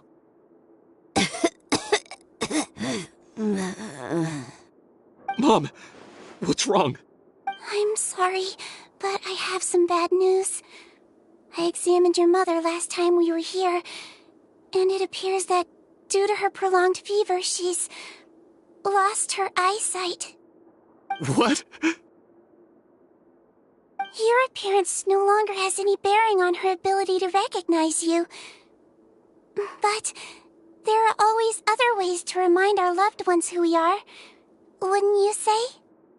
No, it can't be. Please, Mom, open your eyes. It's me, your son, Potton.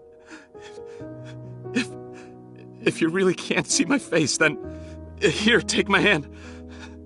Tell me you feel your son's hand.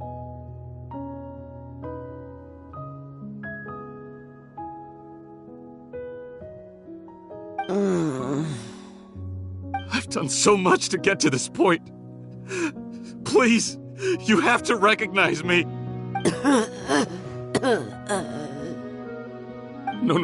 No.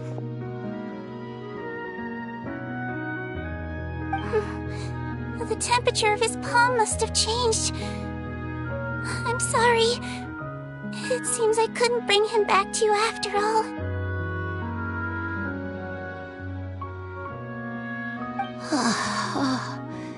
It's you.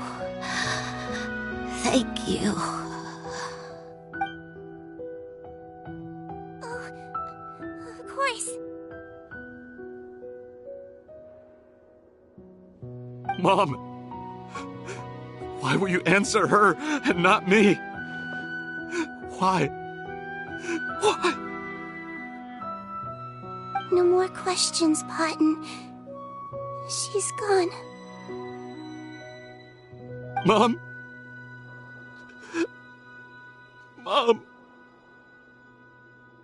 I'm sorry to say this, Potton, but you and I are not the same.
The wait is over, everyone! The sale of our new skincare product, Romaritime Essence, will now begin. Another skincare promotion! And it's selling as fast as last time. Wonder what people would think if they knew what was in the last batch. Oh, Sigewinne's here too! Hey, Sigewinne! Oh, Traveler, Paimon, hello! Oh, I hope you two got a good rest yesterday after all your hard work. Of course! Nurse's orders, right? Anyway, are you here to take notes for your next article? Actually, I'm mostly here to help Officer Morgan wrap up yesterday's case. Ah, that reminds Paimon. That stuff sold like crazy, didn't it? Is it gonna cause huge problems? Nope, there's nothing to worry about. Unless modified, Butterfly Dew is an excellent skincare product that's completely safe to use. Besides, officers have already retrieved all Butterfly Dew purchased on the market. Now it's just a matter of disposal. After consulting Monsieur Nervulette, I came up with a way to neutralize any harmful effects, so it'll evaporate naturally without polluting water or soil. Wow, it's Sigewinne to the rescue again! Thank you for serving as our consultant, head nurse. All the butterfly dew we recovered has been disposed of, according to your instructions. Great! Good job, everyone! Also, you mentioned you wanted a copy of Rawat's interrogation records. Well, technically, Potten's records. Anyway, I have them with me. Here. After he saw his mother for the last time, it was like all his mental defenses came crashing down. He put up no resistance during the interrogation, and answered all our questions. We learned a lot. Apparently, the formula was something he discovered by chance while helping the criminal gang produce synth. Later, he came up with the idea to dilute it and use the resulting substance as a skincare product. Their supplier was Vache, but you could also argue that they were the ones doing him a favor. His operation helped Vache's gang dispose of an enormous amount of evidence.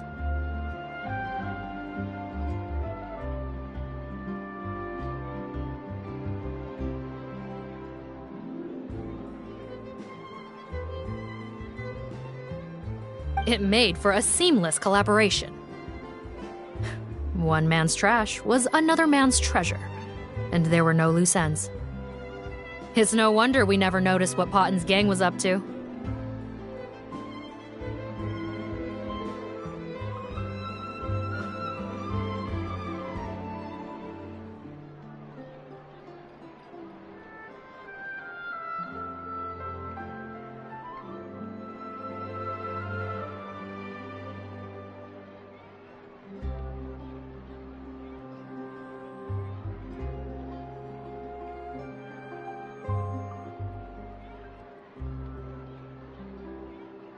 Vache again, huh? Is there still no end to the harm he caused? Make no mistake. The crimes of Vache and his accomplices will come to an end. It's only a matter of time. Since the flood cut off their supply of primordial seawater, they've been forced to resort to riskier methods, like using their private reserve to attack people on the street. Naturally, those attempts all ended in failure.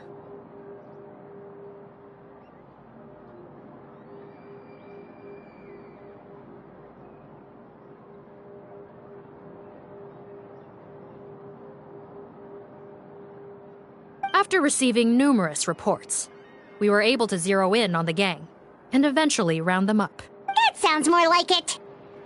Based on what he told us in his confession, we pretty much had him backed into a corner, even though he made a point of distancing himself from the gang while disguised as Rawat.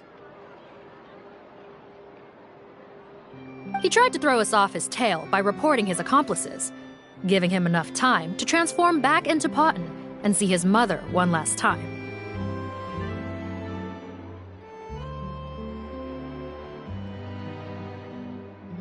But there was one thing he hadn't anticipated. Even though Potton had been missing for a long time, we were very much still on the lookout for him. So, the moment he appeared in public, after changing back to his original appearance, we caught him.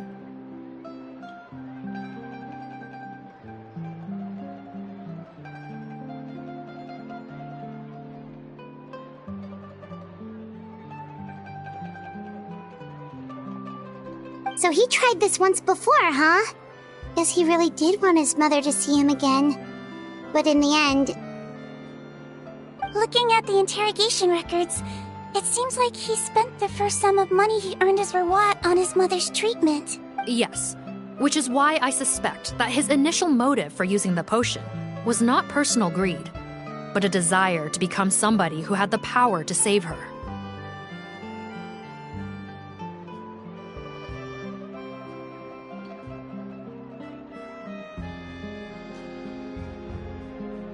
Even so, he went too far.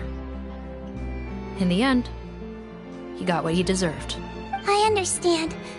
Thank you for bringing me these records. Why did you want them anyway? Potton was one of my patients, so I need to put together a medical file for him. My teacher always stressed that a person's life experiences are just as important to their file as their medical history.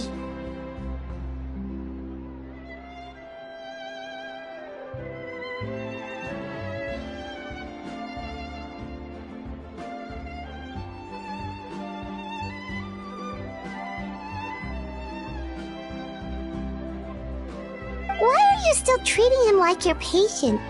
Isn't he kind of beyond redemption now? That may be true, but a patient is a patient, regardless of the choices that bring them to my care. One last thing, head nurse. Please keep everything you know about this potion a secret. It would be for the best if most of Fontaine knows nothing of its existence.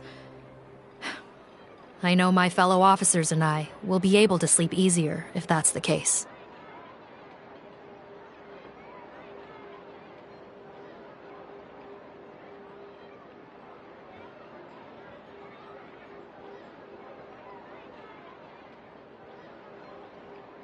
Of course, not to worry. Thank you for understanding. I'll take my leave then. So, Sigewinne, did you really use that potion yourself? Why do you sound so surprised? It was quite a while ago now. You mean that story about the witch and the potion? So it was really, actually, genuinely a true story?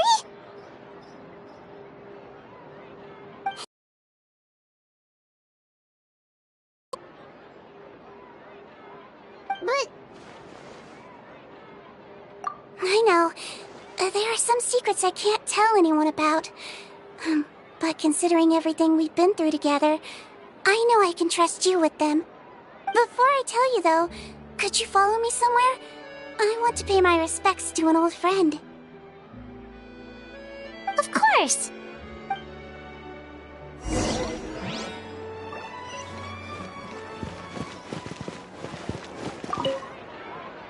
Stocks are running low, so purchase soon to avoid disappointment.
Cont and Risley. They're here too.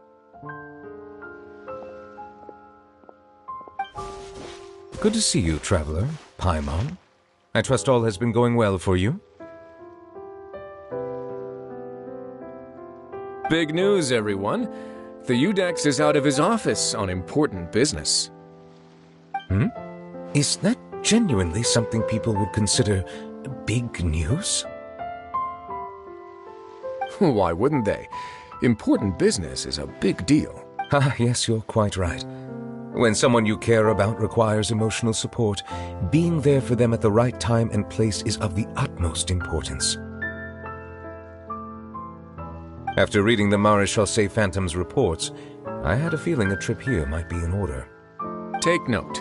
That, my friends, is how Monsieur Neuvillette shows that he cares. We're both here for the same purpose, actually, to accompany Sigewinne as she pays her respects to her late teacher.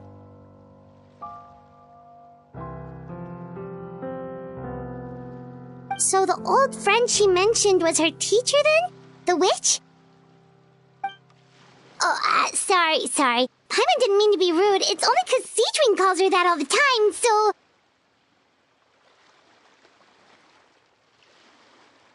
I doubt she considers that title to be offensive, Paimon. Don't worry. Indeed. In fact, I believe Sigewinne would take it as a sign of affection. She has spoken of this doctor on many occasions, and it sounds like she was a truly generous individual. In those days, many people harbored prejudices against Melusines. She was the only teacher willing to take Sigewinne on as a student. Wow. It's really nice of you two to be here for Sigewinne. Guess you guys really look out for your younger colleagues, huh? Younger colleague? Well, that might be true for the Udex, but I'm not sure I can say the same.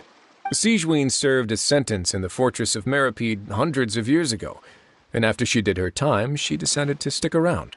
She's been an integral part of our administration ever since. Strictly speaking, the head nurse has been around longer than most people in the fortress, myself included. Pretty sure that makes me the younger colleague.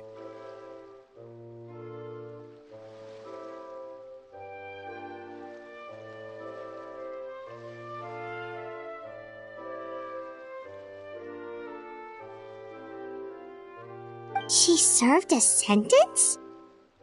Yes. Long before I became Udex, there was an ancient law in Fontaine that prohibited any attempt to transform another species into a human.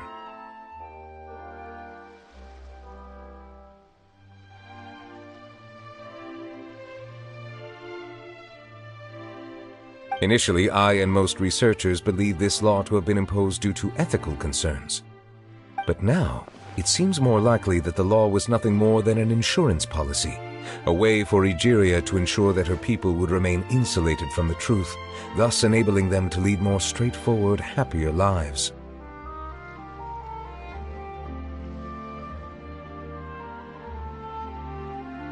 Ignorance is bliss, as they say. Sigewinne had her reasons for choosing to obtain a human form, but the act was nonetheless in clear violation of the law. Could you tell us a little bit more about what happened back then? Certainly. Sigewinne does not object to her close friends learning about her history. In fact, I first learned of it myself because she confessed the truth to me of her own volition.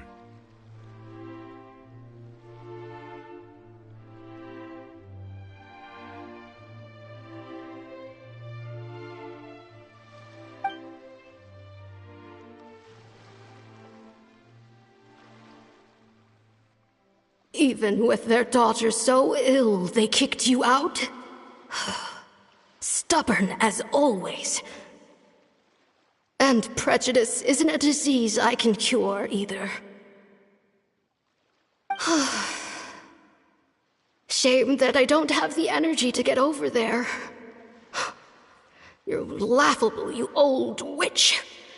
You want to save everyone in Fontaine, but you can't even save the patient before you. Master, what are you... I discovered a strange disease, one I suspect that every Fontainian suffers from. But without witnesses or proof, no one will believe me. I had no choice but to experiment on myself to find a cure, but I hit a wall. And as you can see, it took a wretched toll on me. Then I'll find a cure for you, and then you can go cure her. There's no need. I am beyond saving now. There's nothing you can do. But, Master... As I said before, a doctor's duty is to treat whatever ailments they can. I know, but they don't trust me at all.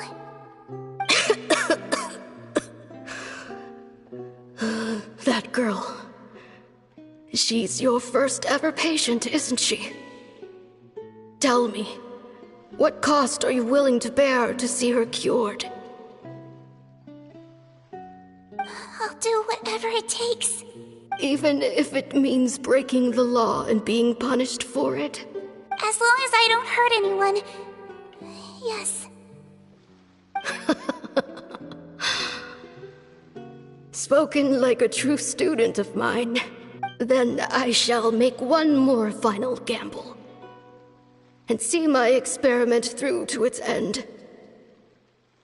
Leave me for now, and come back in 2 hours.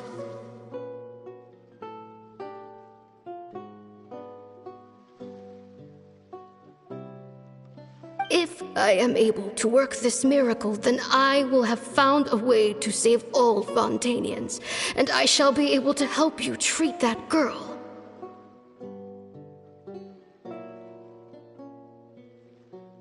If not, then it means there is one more disease in this world that I cannot treat.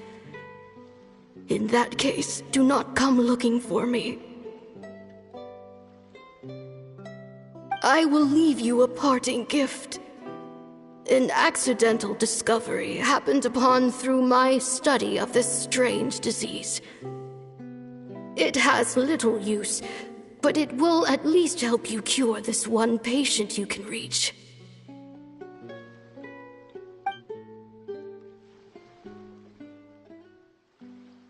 When Sigewinne returned, the miracle had not occurred.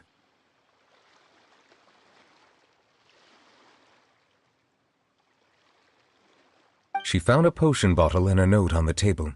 After using the potion as instructed, she gained her current form, breaking Fontaine's law in the process.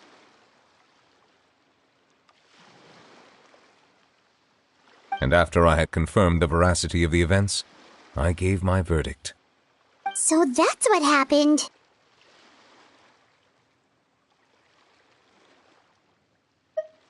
I fear Sigewinne only understood the full story after the truth about the dissolution of Fontanians was uncovered.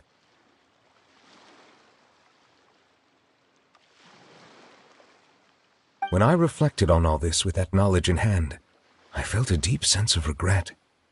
As I use the law to uphold justice, there are times when I cannot help but acknowledge its ruthlessness.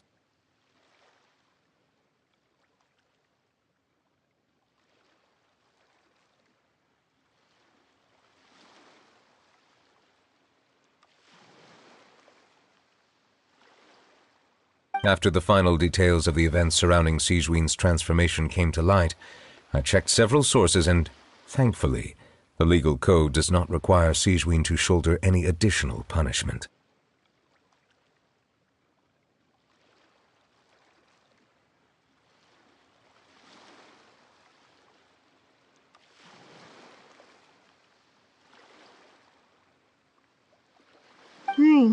Wonder how she feels about all this. Since she invited you here, I imagine she intends to speak of these matters with you, no?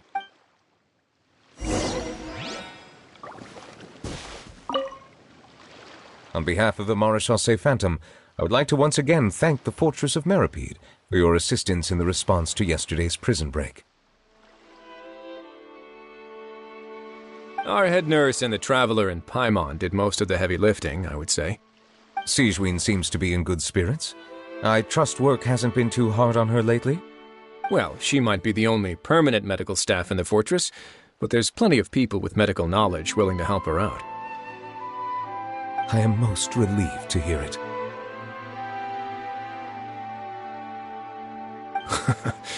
The way you're asking after her well-being makes you sound like a concerned parent.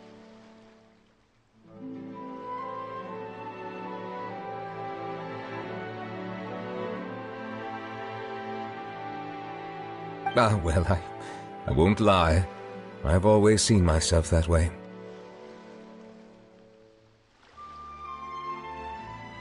Showing your age a bit there, don't you think?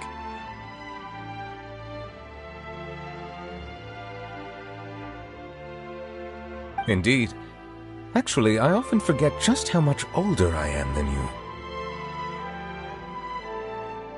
Well, while we're on the topic, what did you do before getting this job anyway? Spend all day swimming in the sea from east to west and then north to south?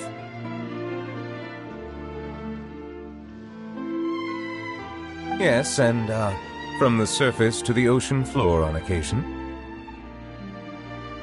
Wow. Impressive. Apologies, that was merely an attempt at humor. You can disregard what I said.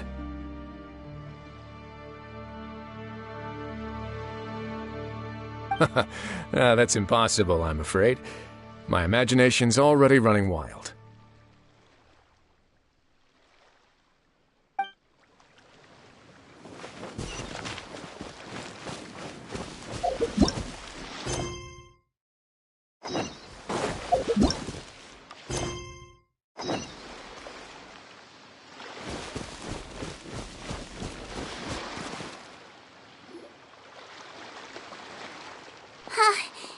You're here. The old friend I mentioned was my teacher. When she passed, her body was nowhere to be found. All that's left of her is an empty tomb. And even that's deep underwater now.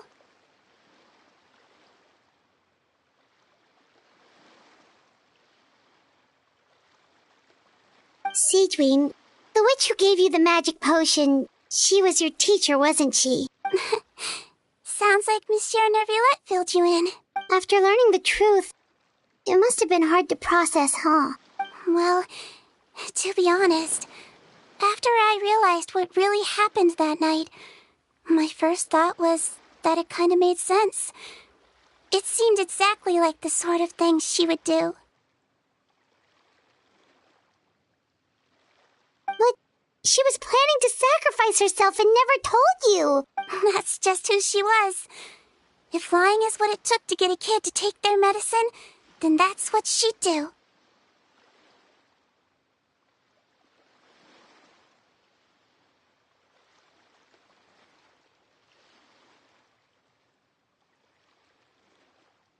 All right, but why did you turn yourself in?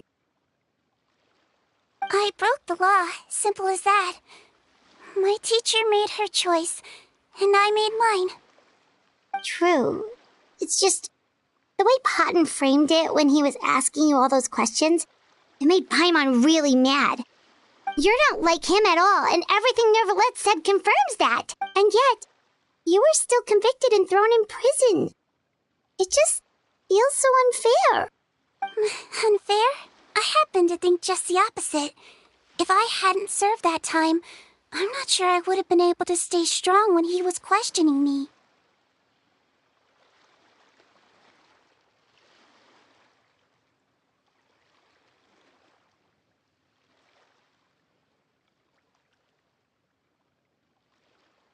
What makes you say that? I knew you'd be curious. Let me tell you a story. The verdict came down. This Melusine is guilty. The Iudex defended the authority of Fontaine law, but he did not confiscate the Melusine's medical kit. And so, the Fortress of Meripede gained a new little doctor. She still wore her hood and raincoat, even though it never rained in the fortress. Perhaps thanks to her human appearance, no one refused her treatment. She treated more and more patients, and her sentence grew ever shorter. Finally, The people of the fortress could not live without her, and though her sentence ended, she did not leave them either.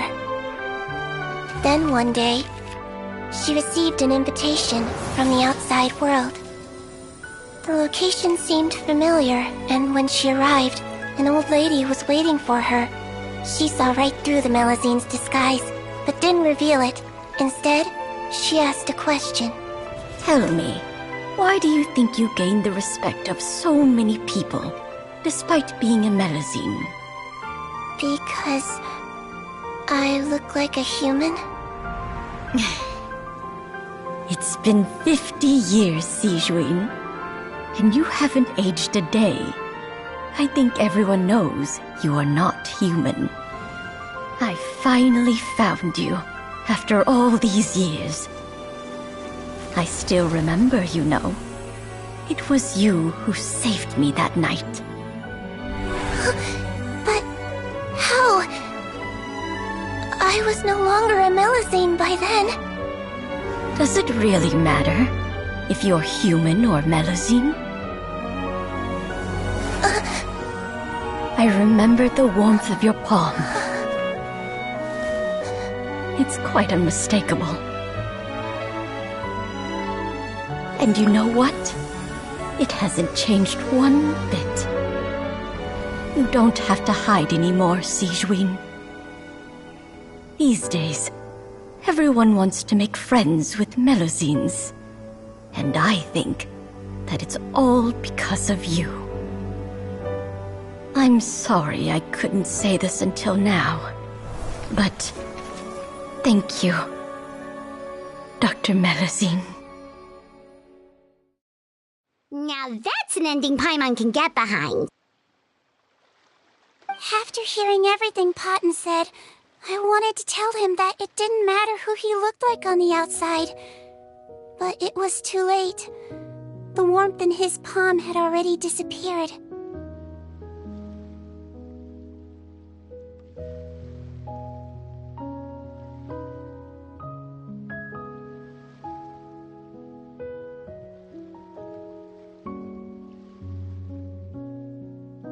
I tried to treat him, but the roots of his problem had nothing to do with his face.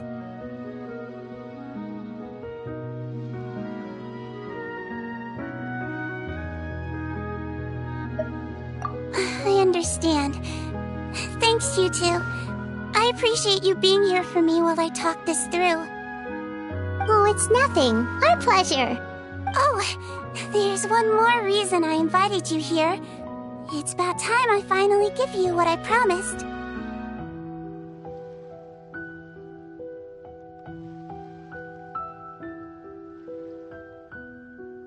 In order to restore the appearances of the face-swapping victims, the Marashose Phantom gave me special permission to make a few bottles of that potion. And I made one extra just for you two. We don't need it though. Shouldn't we destroy it? Well, even if you chose to destroy it, I still thought I should give it to you first. You two did so much for me. How could I break my promise? Well, fair enough, but anyway, Paimon's definitely not interested in this stuff anymore. Still, if this is the very last bottle in all of Teyvat, getting rid of it would feel like kind of a waste. Maybe we can give it a special meaning somehow. Oh, Paimon's got it!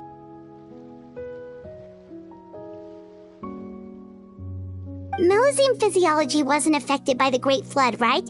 So that means the potion should have a permanent effect on you. In that case, what do you say, Sigewinne? Ever thought about transforming back to the way you used to look? After all, from a Melazine point of view, Paimon bets Melazines look the cutest of all.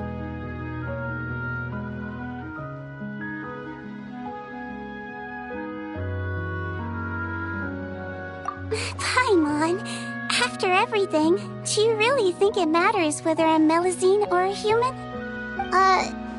Well, what was Paimon thinking? You made up your mind a long time ago. Yeah, let's just destroy this thing. Leave it to me.